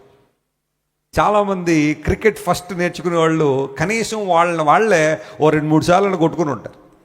అదే సచిన్ టెండూల్కర్ చేతిలో బ్యాట్ ఉందనుకోండి, ఎలా ఉంటుంది? ఒక మహేంద్ర సింగ్ ధోని చేతిలో బ్యాట్ ఉందనుకోండి, దాంతో ఏం చేస్తారు వాళ్ళు? 6లు 4లు కొడతారు. నీ జీవితం నీ చేతిలో ఉంటే నువ్వు గాయపడతావేమో, దేవుని చేతిలో పెట్టే నేను ఎలా వాడుకోవాలని తెలుసు, ఎలా ఉపయోగించాలని తెలుసు, ఎలా నిలబెట్టాలో తెలుసు, ఎలా నిన్ను ఉన్నతమైన స్థితికి తీసుకురావాలో దేవునికి తెలుసు. Simon the Canaanite, he turned his earthly zeal into a holy zeal with the help of God. రెండో అంశం దగ్గరికి వద్దాం చూడండి. ఈ శిష్య బృందంలో 2 వ్యక్తులు మీకు పరిచయం చేస్తాను. మత్తయి సువార్త 10వ అధ్యాయం దగ్గరికి రండి. 2 వ్యక్తులు మీకు పరిచయం చేస్తాను. 3వ వచనంలో అతని పేరు మెన్షన్ చేయబడింది. అతని పేరు చెప్పండి, సుంకరి అయిన మత్తయి. అందరూ చెప్పండి, సుంకరి అయిన మత్తయి. ఇప్పుడు మనం చదువుకున్న ఆయన పేరు ఏంటి చెప్పండి? కనానీయుడైన సీమోను. ఇప్పుడు వీళ్ళిద్దరూ ఏ బృందంలోకి వచ్చారు? యేసుక్రీస్తు ప్రభు యొక్క శిష్య బృందంలోకి వచ్చారు. వీళ్ళిద్దరూ ఎలాంటి వాళ్ళు అంటే, మత్తయి మరియు సీమోను ఇద్దరు ఎలాంటి వాళ్ళు అంటే, ఒకళ్ళు తూర్పు అయితే మరొకళ్ళు పడమర టైప్ అనమాట. వీళ్ళిద్దరు మీరు అర్థం చేసుకోండి. యేసుక్రీస్తు ప్రభు శిష్య బృందం సంఘానికి కూడా ఒక చక్కని నమూనాగా కనబడుతుంది. సుంకరి అయిన మత్తయి, he was a tax collector in Roman government. అంటే హీ వర్క్స్ ఫర్ గవర్నమెంట్. రోమన్ ప్రభుత్వం కోసం పనిచేస్తున్నాడు మత్తయి. మత్తయి గారికి ఉన్న మరో పేరేంటి చెప్పండి? లేవి అని కూడా పిలిచారు కదా. సో అతడు సుంకపు మెట్టు దగ్గర కూర్చున్నప్పుడు, ఆ వ్రాతలు రాస్తున్నప్పుడు యేసయ్య ఏం చేశారు? అతన్ని పిలిచారు. నువ్వు రా అనగానే ఆ రైటింగ్, అకౌంటింగ్, ఆ ఫైనాన్సింగ్ అంతా వదిలేసి ఆ రోమన్ ట్యాక్స్ కలెక్టర్గా పనిచేస్తున్న ఆయన యేసు ప్రభువును వెంబడించడం ప్రారంభించారు. Roman tax collectors life style ఎలా ఉండేది అంటే, జాగ్రత్త వినండి. రోమన్ ప్రభుత్వం వారు వాళ్ళకి ఏం చెప్పేవారంటే, మీరు మాకు నెలకి ఇంత ట్యాక్స్ కట్టేసేయాలి, లేదంటే సంవత్సరానికి ఇంత ట్యాక్స్ కట్టాలి. ఇది మీ రీజియన్, ఇది మీ యొక్క పరిధి, ఇది మీ జ్యూరిడిక్షన్. దీనిలో మీరు ప్రజల దగ్గర ఎంత తీసుకుంటారో మీ ఇష్టం, మాకు మాత్రం ఇంత ఇచ్చేయాలి అన్నప్పుడు ఈ సుంకపు మెట్టు దగ్గర కూర్చున్న లేవి రకరకాల సుంకాలు అంటే ట్యాక్స్లు వసూలు చేసేవాడు. ఇవన్నీ కూడా మనుషులను ఇబ్బంది పెట్టి, ముక్కు పిండి, చాలా చాలా కష్టాలకు గురి చేసి ట్యాక్స్లన్నీ తీసుకున్న తర్వాత అతడు రోమన్లకి ఇవ్వాల్సింది ఇచ్చేసిన తర్వాత మిగతాదంతా ఎవరిదనమాట? అతందే. అందుకుగాను పూర్వ దినాల్లో ట్యాక్స్ కలెక్టర్ జాబ్ ఎలాంటిది అంటే, సైడ్ మనీ ఎక్కువగా వచ్చే జాబ్ అది. ప్రక్క నుండి లేదా బల్ల క్రింద డబ్బులు వస్తాయి కొన్ని ఉద్యోగాల్లో, వాళ్ళు వద్దన్నా కూడా పట్టుకొచ్చిస్తూ ఉంటారట. ఆ జాబ్ అనమాట అయింది. అందును బట్టి ఒక అక్రమమైన జీవితానికి మరియు విలువలేని జీవితానికి మత్తయి రోమన్ గవర్నమెంట్కి దాసోహం అయిపోయాడు. ఇప్పుడు సీమోన్ ఎలాంటి వాడు అంటే, రోమన్లకి వ్యతిరేకంగా పోరాడుతున్నవాడు. ఈ పోరాటంలో రోమన్లకి సహకరించే వాళ్ళు కూడా ఇతనికి శత్రువే. అంటే ఇన్ఫ్యాక్ట్ నేను చెప్పాలనుకున్న మాట ఏంటంటే, సుంకరైన మత్తయి, కనానీయుడైన సీమోను ఒక రెండు దిక్కుల సైడ్ అనమాట. ఒకతను తూర్పు వైపు ఉన్నట్టు, మరొక వైపు పడమర వైపు ఉన్న ఇద్దరు కూడా శత్రువులు లాంటి వాళ్ళు. కానీ యేసయ్య వాళ్ళిద్దరిని కూడా ఒకే బృందంలో తీసుకొచ్చి నా దృష్టిలో అందరూ సమానమే అని ప్రూవ్ చేశాడు. దేవుని నామమున స్తోత్రం కలుగును గాక. He was united with other disciples in the list of disciples, and that's where Jesus wanted to prove that he is looking at everybody in a same way. ఒకప్పుడు శత్రువులుగా ఉన్న ఇద్దరిని కూడా, లేదా విరుద్ధమైన భావాలు కలిగిన ఇద్దరిని కూడా యేసు ప్రభు జత చేసి ఒకచోట తీసుకొచ్చారు. సంఘం యొక్క రూపకల్పన ఇది కాదా? సంఘం యొక్క విధానం ఇది కాదా?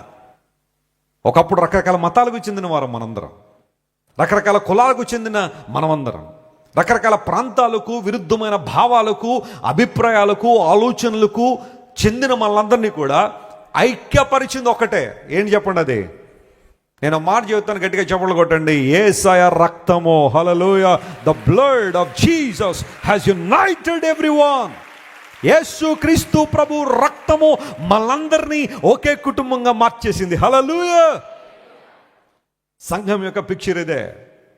వీరిద్దరు కూడా విరుద్ధమైన భావాలు కలిగిన ఇద్దరు కూడా. సీమోనేమో రోమన్ ప్రభుత్వం పడిపోవాలని ప్రయత్నం చేస్తున్నాడు. సుంకరైన మత్తయి రోమన్ ప్రభుత్వం నిలబెట్టాలని ట్యాక్స్లు ఇస్తున్నాడు. కానీ యేసు ప్రభు వీళ్ళిద్దరిని ఒక చోట చేర్చడం ద్వారా ఆ ఎనిమిటీని దేవుడు పోగొట్టి, వారిద్దరి మధ్య ఉన్న హాస్టిలిటీని దేవుడు పోగొట్టి వారిద్దరిని కూడా ఐక్యపరిచాడు. సిలువలో యేసు ప్రభు చేసిన పని ఇది కాదా? ఆయన మన కోసం రక్తం చిందించిన ఉద్దేశం ఇది కాదా? ప్రభువుని అంగీకరించిన మనందరూ కూడా ఒకే కుటుంబము. ఏ దేవుని బట్టి మనందరం ఒకే కుటుంబం అని పిలువబడుతున్నామో అని పౌలు గారు ఎఫెసీ పత్రిక 3వ అధ్యాయంలో చెప్పినట్టుగా, we all one family in Christ Jesus. క్రీస్తుకు బయట ఉన్నప్పుడు మన భావాలు వేరు, మన ఉద్దేశాలు వేరు, మన ఆలోచనలు వేరు, మనకు అభిప్రాయాలు వేరు. ఒకళ్ళ అభిప్రాయం ఒకళ్ళ కలవని పరిస్థితుల్లో మనం ఉండేవాళ్ళం. కానీ యేసయ్య రక్తం మనల్ని కడిగి ఆయన సంఘంలో మనల్ని వేసేసిన తర్వాత ఇప్పుడు అందరికీ ఒకే దర్శనం, ఒకే నినాదం, ఒకే ఆరాధన. అదే యేసయ్య నామం మహింపరచబడాలనే ఆలోచన. హల్లెలూయా. అలా కాని పక్షంలో ఎలా ఉండేదంటారు పరిస్థితి చెప్పండి? ప్రభు శత్రుత్వాన్ని పోగొట్టి వాళ్ళిద్దరిని కూడా ఐక్యపరిచారు. నేను సీమోను, ఆ తర్వాత సుంకరి ఇద్దరు కూడా, ఐ కెన్ ఇమాజిన్ శిష్య బృందంలో ఇప్పుడు యేసుప్రభు అక్కడికి వెళ్తే వీళ్ళందరూ వెళ్ళాలి కదా. వీళ్ళిద్దరూ కూడా చేతులు పట్టుకుని నడుస్తుంటే చుట్టుపక్కల వాళ్ళందరూ అనుకున్నారే, ఒకప్పుడు వీళ్ళిద్దరూ బద్ధ శత్రువులుగా ఉండేవారు, బద్ధ శత్రువులుగా ఉండాల్సిన పరిస్థితి ఉంది, వీళ్ళిద్దరూ కలవడం అసాధ్యమే. కానీ ఆ ముందు నడుస్తున్నాడు చూసారా, ఆయన ద్వారా వీళ్ళిద్దరూ కలిశారు. హల్లెలూయా. కొన్ని కుటుంబాలు దాదాపుగా విడాకుల వరకు వెళ్ళిపోయిన చాలా కుటుంబాలు వెనక తిరగడానికి కారణం ఏంటో తెలుసా? యేసుక్రీస్తు ప్రభు మాటలే అనేక కుటుంబాలను కలిపి ఉంచుతాయి. ఆ ముందు నడిచే దేవుడు ఈ ఇద్దరిని ఏం చేశాడు చెప్పండి? కలిపి ఉంచాడో. Put Jesus in your married life. భార్య భర్తల మధ్య గొడవలు వస్తున్నాయి, ప్రతి చిన్నదానికి మనస్పర్ధలు వస్తున్నాయా? కొన్నిసార్లు భర్త రెచ్చిపోతూ ఉంటే, కొన్నిసార్లు భార్య రెచ్చిపోతూ ఉంటే, ఇద్దరి మధ్య ఉన్న ఆ పరిస్థితిని పిల్లలు చూస్తూ, మా తల్లిదండ్రులు ఇద్దరు కూడా చూస్తూ ఉంటే మూడో ప్రపంచం ఎక్కడి నుండో వస్తాయి అనిపిస్తుంది కొంతమంది పిల్లలకే. జరగట్లేదు అలా కుటుంబాలు ఈ రోజుల్లో. భర్త ఏదనంటే భార్య త్రాచుభవంలో లేస్తూ ఉంటుంది, భార్య ఏదనంటే భర్తకు పడదు. ఎక్కడ ఆమె యొక్క ఈగో టచ్ అవుతుందో లేదా ఆమె రెచ్చిపోతుందో తెలిసి కూడా అవే మాటలు మాట్లాడతారు కొంతమంది భర్తలో. స్త్రీల కోపం ఎక్కడ వస్తుందో తెలుసా? వాళ్ళు నిన్నేనానండి ఏం పర్లేదు, కానీ వాళ్ళ అమ్మగారు నానండి మొత్తం ఇల్లు ఎంత బయట పెట్టేస్తారు వాళ్ళు. ఇక దేన్ని లెక్చర్ ఇంకా వాళ్ళు. పురుషులు కూడా అంతే, వాళ్ళని ఏమన్నంటే పడతారు, కానీ వాళ్ళ తల్లిదండ్రులు ఏమన్నా అనండి పడరు, తీసుకోరు అంత ఈజీగా. భార్యకి ఆ విషయం తెలిసే అంటది, భర్తకు ఆ విషయం తెలిసే అంటాడు, మీ అమ్మ ఇలాంటిది, మీ నాన్న ఇలాంటాడు అనేసరికి ఆ ఫ్యామిలీ బాండింగ్ ఉంటుంది, అక్కడ బాధపడి కేకలు వేస్తారు. నీ భార్య దగ్గర ఈ మాట అంటే ఆమె నొచ్చుకుంటుంది, బాధపడుతుంది, ఆమె భావోద్రేకాలు గాడి తెప్పేస్తున్నాయని తెలిసి కూడా నువ్వు మాట్లాడుతున్నావు అంటే నువ్వు ఇంటెన్షనల్గా గొడవ పెట్టుకోవాలనే ఆలోచనలో ఉన్నావు. నీ భర్తని ఈ మాట అంటే అతను బాధపడతాడు లేదా కొంచెం ఇబ్బంది పడతాడు, కేకలేస్తాడని తెలిసి కూడా నువ్వు అవే మాటలు అంటున్నావు అంటే నువ్వు కలహాన్ని కోరుకుంటున్నట్టే లెక్క. అపవాది ఈరోజు ఎన్నో కుటుంబాల మధ్య ఇలాంటి గొడవలు చిన్న చిన్నవే పెద్దగా అయిపోవడం, చిన్న చిన్నవే, అవి విడిపోయేంత కారణాలు కాదు, కానీ వాటిని విడిపోయేదాకా తెచ్చుకున్నారు కొంతమంది, కారణాలుగా మార్చుకుంటున్నారు. అలా ఎప్పుడైనా భార్య భర్తల మధ్య చిన్న మనస్పర్ధ వచ్చిందా వెంటనే ప్రభువుని మధ్యలో పెట్టండి. ప్రభువుకి ప్రార్థన చేయండి. ప్రభువా, ఈ సమస్య మా మధ్య వచ్చింది, నీవు పరిష్కరించండి, నీ గైడెన్స్ మాకు కావాలి, నువ్వు మాకు మాట్లాడండి, నీ సేవకుల ద్వారా మాతో మాట్లాడండి. పోనీ ఆదివారం వచ్చేటప్పుడైనా ఈరోజు రా కూర్చో దేవుని మందిరంలో, దేవుడు ఏం మాట్లాడతాడో విందామని కూర్చోండి. ఇక్కడ దేవుడు నీతో మాట్లాడతాడు, ఆ రోజు నీ కుటుంబాన్ని నిలబడతాడు. కొంతమంది వాక్యం అంతా విన్న తర్వాత కూడా చూసా మొత్తం నీ గురించే చెప్పారు ఈరోజు, అప్పటికీ మారదు ఇంకేమే. వాక్యం అంతా వినేసిన తర్వాత భర్త గురించి చెప్పాడు అంటది. భర్త అంటాడు, చూసావా అంతా నీకోసమే. సరి చేసుకో, కుటుంబాన్ని కాపాడుకో, బంధాలు నిలబెట్టుకో.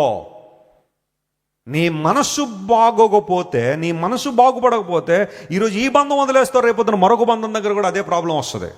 సెట్టప్ ఇక్కడ నీ జీవితం నిలబడుతుంది. అంతేగాని నువ్వు పోతే ఇంకొకళ్ళు ఉన్నారులే, నువ్వు పోతే ఇంకొకళ్ళు వస్తారులే అన్న ఆలోచన నీలో ఉంటే, నీ మనసు మారకపోతే ఇంకొకళ్ళు వచ్చినా మరొకళ్ళు వచ్చినా అక్కడ కూడా నీ బంధం సరిగా నిలబడదు. పెట్టు, ప్రభువుని పెట్టు, ప్రార్థన చేయి, లేఖనాలు వల్లించు, వాక్యం పెట్టండి. మీ మధ్య దేవుని సేవకుల సలహాలు తీసుకోండి. కొంతమంది సేవకుల దగ్గర రావాలంటే నామోషి, బతుకంత నాశనం అయిపోతున్న సేవకుల దగ్గర వచ్చి ప్రార్థన చేయించుకోవాలంటే మాకు వద్దండి. సేవకులు మీకోసం ప్రార్థన చేస్తారు, మంచి సలహాలు మీకు ఇస్తారు, మీ కుటుంబాన్ని నిలబెట్టాలని ఆలోచన చేస్తారు. వినో, నీ జీవితం ఆశీర్వాదం ఉంటుంది. యేసయ్య ముందు నడుస్తుంటే కనానుడైన సీమోను, సుంకరైన మత్త ఇద్దరు కూడా చేతులు పట్టుకుని వెళ్తుంటే ఇది ఆశ్చర్యం కాదా? లోకం కలపగలదా ఇలాంటి వ్యక్తుల్ని? లోక సంబంధమైన సిద్ధాంతాలు కలపగలవా? రాజకీయవేత్తలు కలపగలరా? శాస్త్రవేత్తలు కలపగలరా? ఇలాంటి బంధం ఎక్కడైనా చూడగలమా? యేసు క్రీస్తు ప్రభు ద్వారా మనకి ఇవ్వబడిన బంధం లోకంలో మరెక్కడా సాధ్యపడేది కాదు. నమ్మిన వారు స్తోత్రం చెప్పండి. హల్లెలూయా. We're all same in Christ Jesus. We're all one in Christ Jesus. అందును బట్టే మీరు ఇంటికి వెళ్ళిన తర్వాత ఎఫెసీయులకు రాసిన పత్రిక 2వ అధ్యాయం చదవండి. Very beautiful chapter. ఎంత అద్భుతమైన విషయాలు పౌలు గారు అందులో రాసుకుంటూ వచ్చారంటే, ఆయన అంటాడు, క్రీస్తు ప్రభువే మనకు సమాధాన కారకుడై ఉన్నాడు అన్నాడు. Praise the Lord. Jesus is our peace. నువ్వు ప్రభువుని అంగీకరించావంటే నువ్వు శాంతిని కలిగి ఉన్నట్టే, సమాధానాన్ని కలిగి ఉన్నట్టే నీ జీవితంలో. ఎందుకంటే ఆయన ఉన్న చోట సమాధానం, ఆయన ఉన్న చోట శాంతి. ఆయన మనకు సమాధాన కారకుడై ఉన్నాడు అన్నాడు. గలతీయులకు రాసిన పత్రిక 3వ అధ్యాయం 28 మనం చదివితే, యూదుడని గ్రీసు దేశస్థుడని ఏమి లేదో, భేదం లేదో, మనందరం దేవుని దృష్టిలో ఒక్కటే. యేసు క్రీస్తునందు మనమందరము, మీరందరూ ఏకముగా ఉన్నారు. ఈ మాట నాతో చెప్పండి అందరూ, చర్చిలో ఉన్న వాళ్ళందరూ కూడా. యేసు క్రీస్తునందు మీరందరూ ఏకముగా ఉన్నారు. ఇది ఎంత చక్కని మాట ఇది. క్రీస్తు ప్రభు ద్వారా మాత్రమే ఐక్యత సాధ్యం. లేకపోతే ఇలాంటి ఐక్యత లోకంలో ఎక్కడైనా ఉందా? యేసు క్రీస్తు ప్రభు సంఘంలో, పరలోకపు నమూనాగా ఉన్న ఈ సంఘంలో యూదుడని గ్రీసు దేశస్తుని ఏమి లేదేక, భేదం లేదో. ప్రభు మనందరినీ తన రక్తం పూసి కడిగేశాడు. అందరూ ఒకటే దేవుని దృష్టిలో. అందరూ బట్టి యేసు ప్రభు సంఘాల్లో కుల ప్రస్తావన ఉండదు. కుల గోడలు యేసయ్య కూల్చేశాడు, మత గోడలు కూల్చేశాడు, ఆయన ప్రాంతీయ వర్గ భేదాలు కూల్చేశాడు. మనందరం యేసయ్య సన్నిధిలో ఎలాంటి వాళ్ళని చెప్పండి? ఒకటే. ఆంధ్ర తెలంగాణ బైఫర్కేషన్ జరుగుతున్న ఆ సమయంలో, అంటే యాజిటేషన్ స్టార్ట్ అయింది 2009లోనే. 2009లో తెలంగాణ ఒక ప్రత్యేక రాష్ట్రం అవ్వాలని చెప్పి యాజిటేషన్ స్టార్ట్ అయిన ఆ రోజుల్లో హైదరాబాద్లో మీటింగ్స్ పెట్టాం మేము. పెడితే 20 కిలోమీటర్ల ప్రజలు నడుచుకుని వచ్చారు. ఎందుకంటే అప్పుడు ఆటోలు లేవు, బస్సులు లేవు, ఏమీ లేవు. బళ్ళు ఉన్న వాళ్ళు బళ్ళు, లేకపోతే కార్లు వేసుకుని వచ్చారు. మిగతా వాళ్ళు ఏమీ లేకపోతే 20 కిలోమీటర్లు నడిచి వచ్చారు ఆ మీటింగ్కి. హైదరాబాద్లో కుకట్పల్లిలో రమ్య గ్రౌండ్స్ అని ఉండేది, ఆ గ్రౌండ్లో మీటింగ్లు పెట్టాం. ఆ గ్రౌండ్ దగ్గరలోనే ఓ భార్యాభర్తలు ఇద్దరు, భార్య సిద్ధపడి మీటింగ్కి వస్తూ భర్తనందరూ రండి మీరు కూడా అంటే, నేను రాను, ఆయన ఆంధ్ర స్పీకర్ అన్నాడట. ఆయన భార్య అందే, నోరు పడిపోద్దును అలాంటి మాటలు మాట్లాడాడు అంటే అనకూడదు అలాంటి. కానీ ఎందుకే అలాంటి? ఆయన ఆంధ్ర స్పీకర్ ఏమైతే ఏంటి, తెలంగాణ స్పీకర్ అయితే ఏంటి, వాకింగ్ అది చెప్తున్నారు వెస్లీ గారు రా అంటే ముందు ప్రతిఘటించాడు. కానీ గట్టిగా చెప్పేసరికి వచ్చి కూర్చున్నాడు. ఆంధ్ర స్పీకర్, తెలంగాణ స్పీకరా? దేవుళ్ళు అలాంటివి ఉన్నాయా? ప్రాంతీయ భేదాలు ఉన్నాయా? మాకు ఈ గొడవలు రాకూడదనే బ్లెస్సింగ్ తెలంగాణను తెచ్చుకున్నాను నేను. అంటే ఆ ఉద్దేశం లేదనుకోండి, కానీ అదేంటో మేము ముగ్గురం ఆంధ్రాకి చెందిన వాళ్ళం. వచ్చిన ముగ్గురు కూడా ఎక్కడి నుండి వచ్చారు? తెలంగాణ నుంచే. కాలేబ్ గారు తెలంగాణ. కాలేబ్ గారికి తల్లి గారు శ్రీమతి ఆంటీ కాలేబ్ గారి యొక్క తల్లి గారు ప్రభావతి యేసుపాదం గారు అద్భుతమైన తెలంగాణ మాట్లాడతారు ఆమె. ఆ తర్వాత బ్లెస్సీ గారు కూడా పుట్టింది గుంటూరులో అయినప్పటికీ కూడా పెరిగిందంతా హైదరాబాద్లోనే. నిస్సీ గారు ఇంక చెప్పక్కర్లేదు, ఆమె మెదక్ దగ్గరలో తెలంగాణ నుంచి. ఆమె కూడా చాలా చక్కగా తెలంగాణ మాట్లాడతారు, కన్నడ మాట్లాడుతుంది ఆమె. మాకెప్పుడు కూడా ఆంధ్ర తెలంగాణ గొడవలు లేవు మా ఇంట్లో. ఎందుకోసం? మేము ముగ్గురు ఆంధ్ర, వాళ్ళ ముగ్గురు తెలంగాణ. వాళ్ళ ముగ్గురు కలిసిపోయి మా మీద ఎప్పుడు దెబ్బలాడలేదు. వాళ్ళు హ్యాపీ లైఫ్ అంతా. యేసయ్యలో ప్రాంతీయ భేదాలు లేవు, యేసయ్యలో కుల భేదాలు లేవు, మత భేదాలు లేవు. ఒకప్పుడు ఉన్నాయేమో. ఎదుటివాడు కులం తెలుసుకోకుండా మంచి నీళ్ళు కూడా ఇవ్వని వాళ్ళు చాలామంది ఉన్నారేమో. యేసయ్య దగ్గరికి వస్తే నీ కులంతో నాకు పని లేదు, నా యేసయ్య ప్రేమే నాకు ముఖ్యం. చప్పట్లు కొట్టి ప్రభువును మహిమపరచండి. పెళ్ళిళ్ళు జరగాలంటే కులం కలవాలి, గోత్రాలు కలవాలి, జాతకాలు కలవాలి, అవి కలవాలి, ఇవి కలవాలి అని అనుకునే పవరు ఈ రోజున యేసు క్రీస్తు ప్రభు దగ్గరికి వచ్చింది. దేవుని చిత్తమే జరగాలని మా అబ్బాయి జీవితంలో, మా అమ్మాయి జీవితంలో కోరుకునే వాళ్ళు ఎంతమంది లేరు? ఎలా సాధ్యపడింది ఇది? నీ కులం కాకపోతే నా ఇంటి పక్కన కూడా ఉండడానికి వీల్లేదు అన్న వాళ్ళు ఈ రోజుల్లో అనేక మందిని ఏ విధంగా స్వాగతించగలుగుతున్నారు, ప్రేమతో హత్తుకొనగలుగుతున్నారు. ఇది ఎలా సాధ్యం? యేసయ్య ద్వారా సాధ్యం. హల్లెలూయా. మా తల్లి పూర్వీకులు ఎవరికి కనీసం దానం కూడా చేసేవారు కాదండి, వాళ్ళ కులం కాకపోతే. ఏమో వాళ్ళు ఏ కులమో మాకు తెలియకపోతే మేము వాళ్ళకి దానం చేసేటప్పుడు, అంటే మంచినీళ్ళు ఇచ్చేటప్పుడు, అది కూడా గ్లాస్తో కూడా కాదు, చెంబుతో మంచినీళ్ళు పోస్తే దోశల్లో పెట్టి తాగేవారు ఇదివరకు. ఇప్పుడంటే ఎవరైనా మన ఇంటి గెస్టులు వస్తే ఆ గ్లాసులు ఇవన్నీ చక్కగా ఇచ్చి మనం ఆతిథ్యం చేస్తాం, కానీ పూర్వదినాలు అలా కాదు కదా. దోశల్లో పోసేవారు నీళ్లు. ఆ దోశల్లో పోయడానికి కూడా వాళ్ళకి ఇష్టం ఉండేది కాదు. ఎందుకోసం తెలుసా? ఈయనేమో చెంబు పట్టుకుంటాడు, ఇత్తడి చెంబు, దానిలోంచి నీళ్లు, ఆ దార ఏమో చేతుల్లోకి, ఆ చేతుల్లోంచి మైల నీళ్ళలోకి, నీళ్ళలోంచి చెంబులోకి, చెంబులోంచి ఇంట్లోకి వచ్చేస్తుందట. ఎంత దారుణం అండి అది. ఆ ఎదుటి వ్యక్తి నీళ్లు పోయడానికి కూడా కులం తక్కువైతే ఆ మైల ఆ నీళ్ళ దారిలోంచి వీళ్ళలోకి వచ్చేస్తుందని ఎంతమంది అలా చేయకుండా ఆగిపోయారు పూర్వదినాల్లో. కానీ ఇప్పుడు అవేమీ లేవు. కారణం ఇది ఎలా సాధ్యమైందంటే నా యేసయ్య ద్వారా సమస్తము సాధ్యమే. హల్లెలూయా.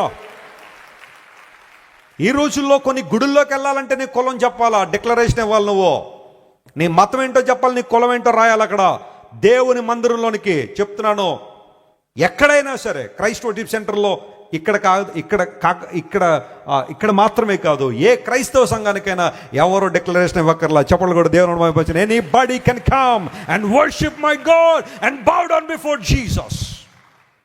ఎందుకు ఈ మాట చెబుతున్నాను తెలుసా? కుల మచ్చలు తుడిచేసాడు యేసయ్య. We're all one in Christ. మనందరూ యేసయ్య బిడ్డలం. ప్రభువులోకి వచ్చి కూడా ఇంకా నీకు అది చావలేదు అంటే నువ్వు ఇంకా నిజమైన క్రైస్తవుడు కాలేదంతే. బద్ధ శత్రువులుగా సీమోను మరియు సుంకరైన మత్తయి వీళ్ళిద్దరూ కూడా చెప్పండి ఏమయ్యారు? ఐక్యపరచబడ్డారు. యేసయ్య ఐక్యపరిచాడు. బాబు నువ్వు నాతో మాత్రమే కాదు, మత్తయితో కూడా వర్క్ చేయాలా. You need to have peace with others. క్రిస్టియానిటీలో ఉన్న ప్రాముఖ్యమైన అంశం చెప్తున్నాను వినండి. We have peace with God and peace with others. హల్లెలూయా. మనం యేసయ్యతో సమాధానం, మన ప్రక్కన ఉన్న వారితో కూడా ఏం చెప్పండి?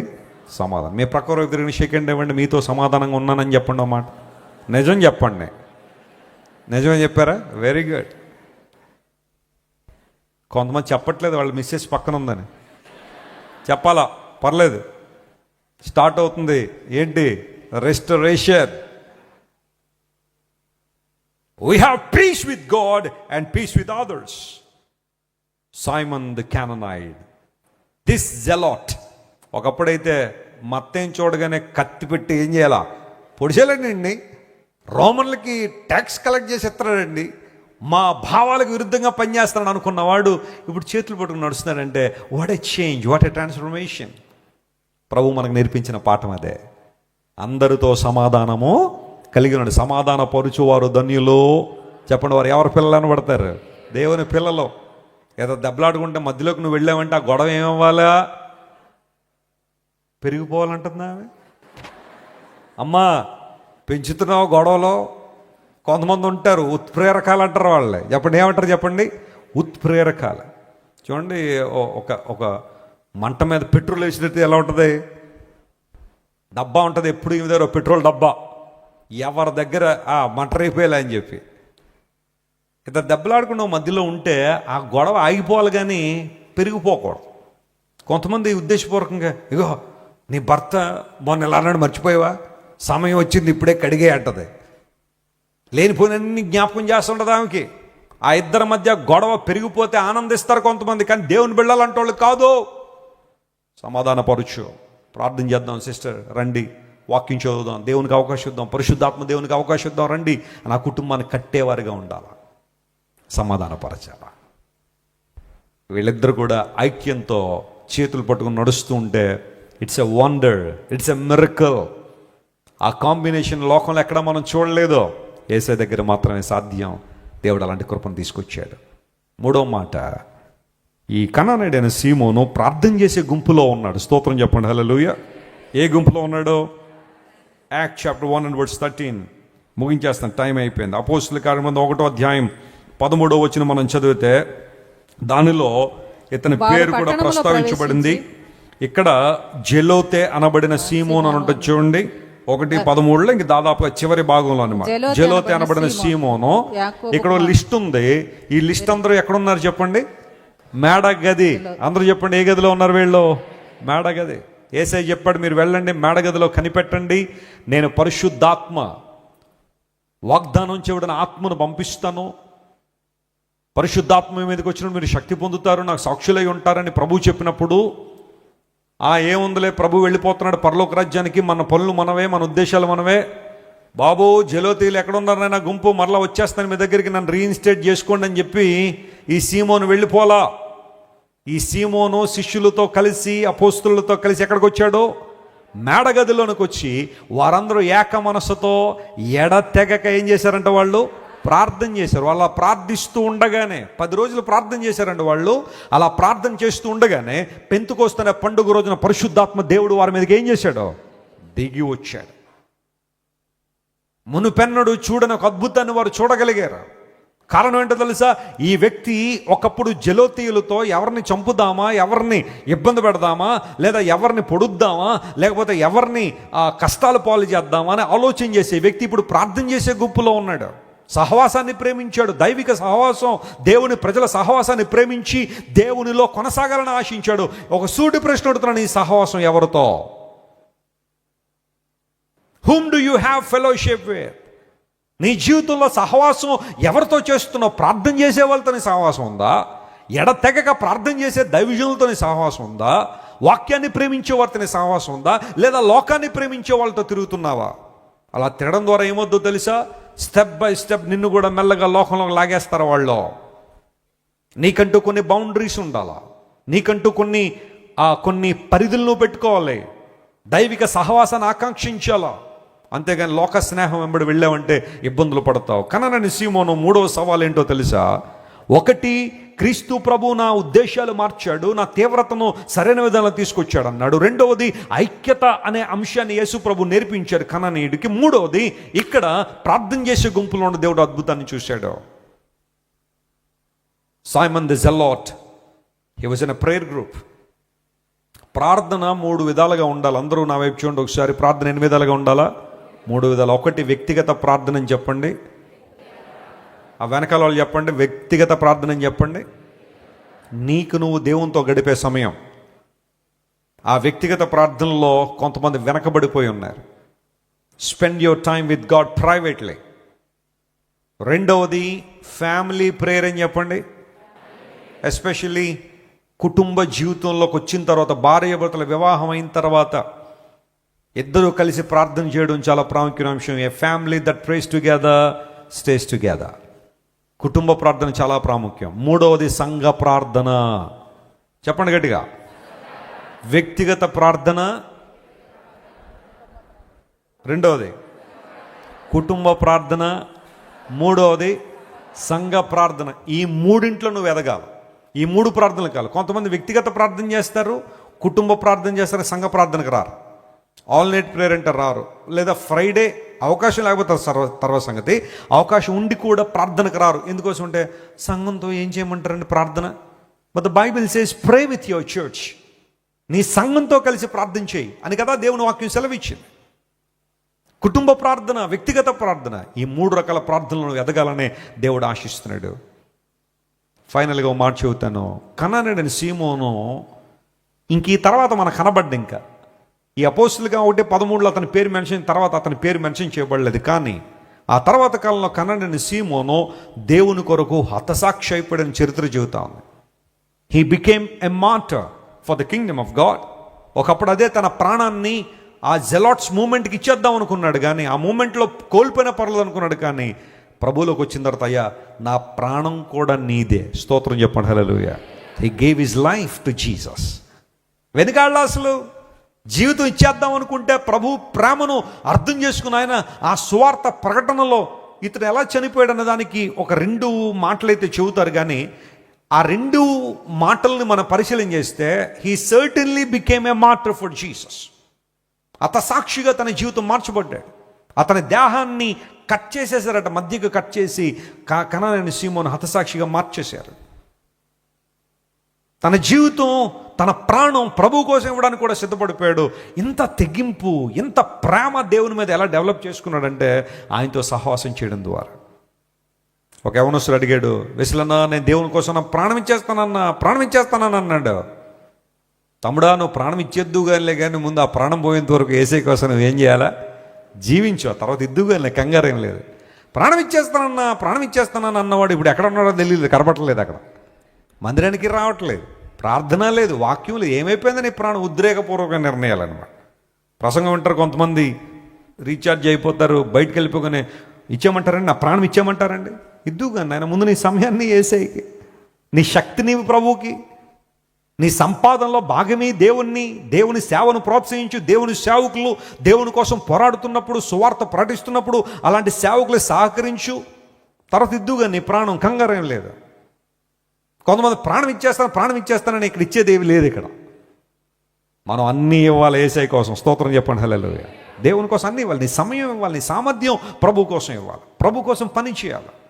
నాన్నగారు పాట పాడుతుంటే నాకు చాలా ఇష్టం. ప్రభుని సేవ చేయరమ్ము ఓ యవ్వానుడా, ప్రభల చేయు ప్రభు సువార్తకిమ్ము నీ బలం, శుభములిట్టు సేవ చేయ యువజనాళికిన్. చెప్పండి, ప్రభు సేవ చేయడానికి ఏమి ఇవ్వాలట? మన బలం ఇవ్వాలి, మన సామర్థ్యం ఇవ్వాలి. కనానీయుడైన సీమోను సవాలు ఇచ్చాను, నా ప్రాణాన్నే యేసయ్య కోసం ఇచ్చాను. మీరేమిస్తారు దేవుని కోసం? నిర్ణయించుకుందాం, ప్రభు వైపు తిరుగుదాం. ప్రభు మన జీవితంలో గొప్ప కార్యాలు జరిగించిన గాక. ప్రార్థన చేసుకుందాం. Everybody close your eyes. I would like to pray for you. Simon the Zealot, Simon the Canaanite, ఇతని జీవితంలోంచి 3 ప్రాముఖ్యమైన విషయాలు ప్రభు మనతో మాట్లాడారు. ఇతని ఆసక్తి ఒకప్పుడు వేరు, కానీ ఇప్పుడు ప్రభులోకి వచ్చిన తర్వాత ఆసక్తి మారింది. ప్రభువుని ఆరాధించాలి, ఆయన సాన్నిధ్యంలో ఉండాలి అనే ఆసక్తి పెరిగింది. ఒకప్పుడు బద్ధ శత్రువులు ఉన్న మత్తయి మరియు సీమోను, అంటే వారి యొక్క వృత్తిరీత్యా వారిద్దరు బద్ధ శత్రువులుగా ఉండొచ్చేమో, కానీ దేవుడు వారిద్దరిని ఐక్యపరిచారు, కలిపారు, ఒకే గుంపులోని తీసుకొచ్చారు. Church is the symbol of God's peace and God's love.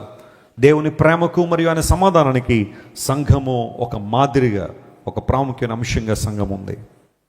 ఆ తదుపరి కనానీయుడైన సీమోను ప్రార్థనా గుంపులో ఉన్నాడు. అపోస్తలులో కలిసి మేడగదిలో దేవునితో పోరాడాడు. పరిశుద్ధాత్మ దేవుని శక్తిని అనుభవించిన వ్యక్తుల్లో కనానీయుడైన సీమోను కూడా ఉన్నాడు. ఒకప్పుడు పొలిటికల్ కింగ్డమ్ని స్థాపించాలని ఉవ్విళ్ళూరిన ఈ వ్యక్తి పరిశుద్ధాత్మ దేవుని తాకిడి రాగానే దేవుని కోసం పనిచేయడం ప్రారంభించాడు. ప్రభు కోసం తన ప్రాణం ఇవ్వడానికి కూడా వెనుకాడలేదు. ఒక సూటి ప్రశ్న, మనం దేవుని కోసం ఏమి ఇవ్వగలుగుతున్నాం, ఏం చేయగలుగుతున్నాం? ఆలోచించేద్దాం, ప్రభు వైపు చూద్దాం. అందరూ కళ్ళు మూసుకోండి, ప్రార్థన చేద్దాం. This is a wonderful time to look unto God. ఒక మంచి తీర్మానం ప్రభు కోసం మనం చేద్దాం. నీ ఆసక్తి, నీ తీవ్రత, నీ ఉత్సుకత, నీ ప్యాషన్ దేనికి? Simon, he was so passionate for God's work, to serve the Lord and to magnify the name of Jesus. యేసయ్య నామం మహింపరచడంలో, ఆయన నామం గణపరచడంలో సైమన్ ముందున్నాడు. మత్తయి, సీమోను, మీరిద్దరూ ఇంత సంతోషంగా ఎలా ఉండగలుగుతున్నారు? ఇది ఎలా సాధ్యపడింది? మా ముందున్న యేసయ్యను బట్టే.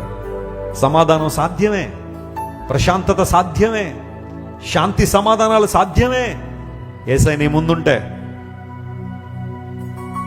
ప్రేమ గల తండ్రి, ఈ ఉదయకాల సమయంలో మీరు మాతో మాట్లాడిన ప్రతి మాటను బట్టి నీకు స్తోత్రాలు. జలోతీయుడైన సీమోను గురించి 3 ప్రాముఖ్యమైన అంశాలు ఈరోజు మాతో మాట్లాడినందుకు నీకు స్తోత్రాలు. మమ్మల్ని అందరినీ సవాలు చేసినందుకు నీకు వందనాలయ్యా. లోక ఆశల్లో దహించిపోతున్న మమ్ములను ప్రభువా నీ కొరకు జీవించినట్లుగా, నీ కార్యాల కోసం జీవించినట్లుగా, నీ సేవలో వాడబడినట్లుగా మమ్మల్ని మలుచుకున్నావు ప్రభువా, నీకు వందనాలు. Thank you Lord for transforming our lifes and using us for your glory.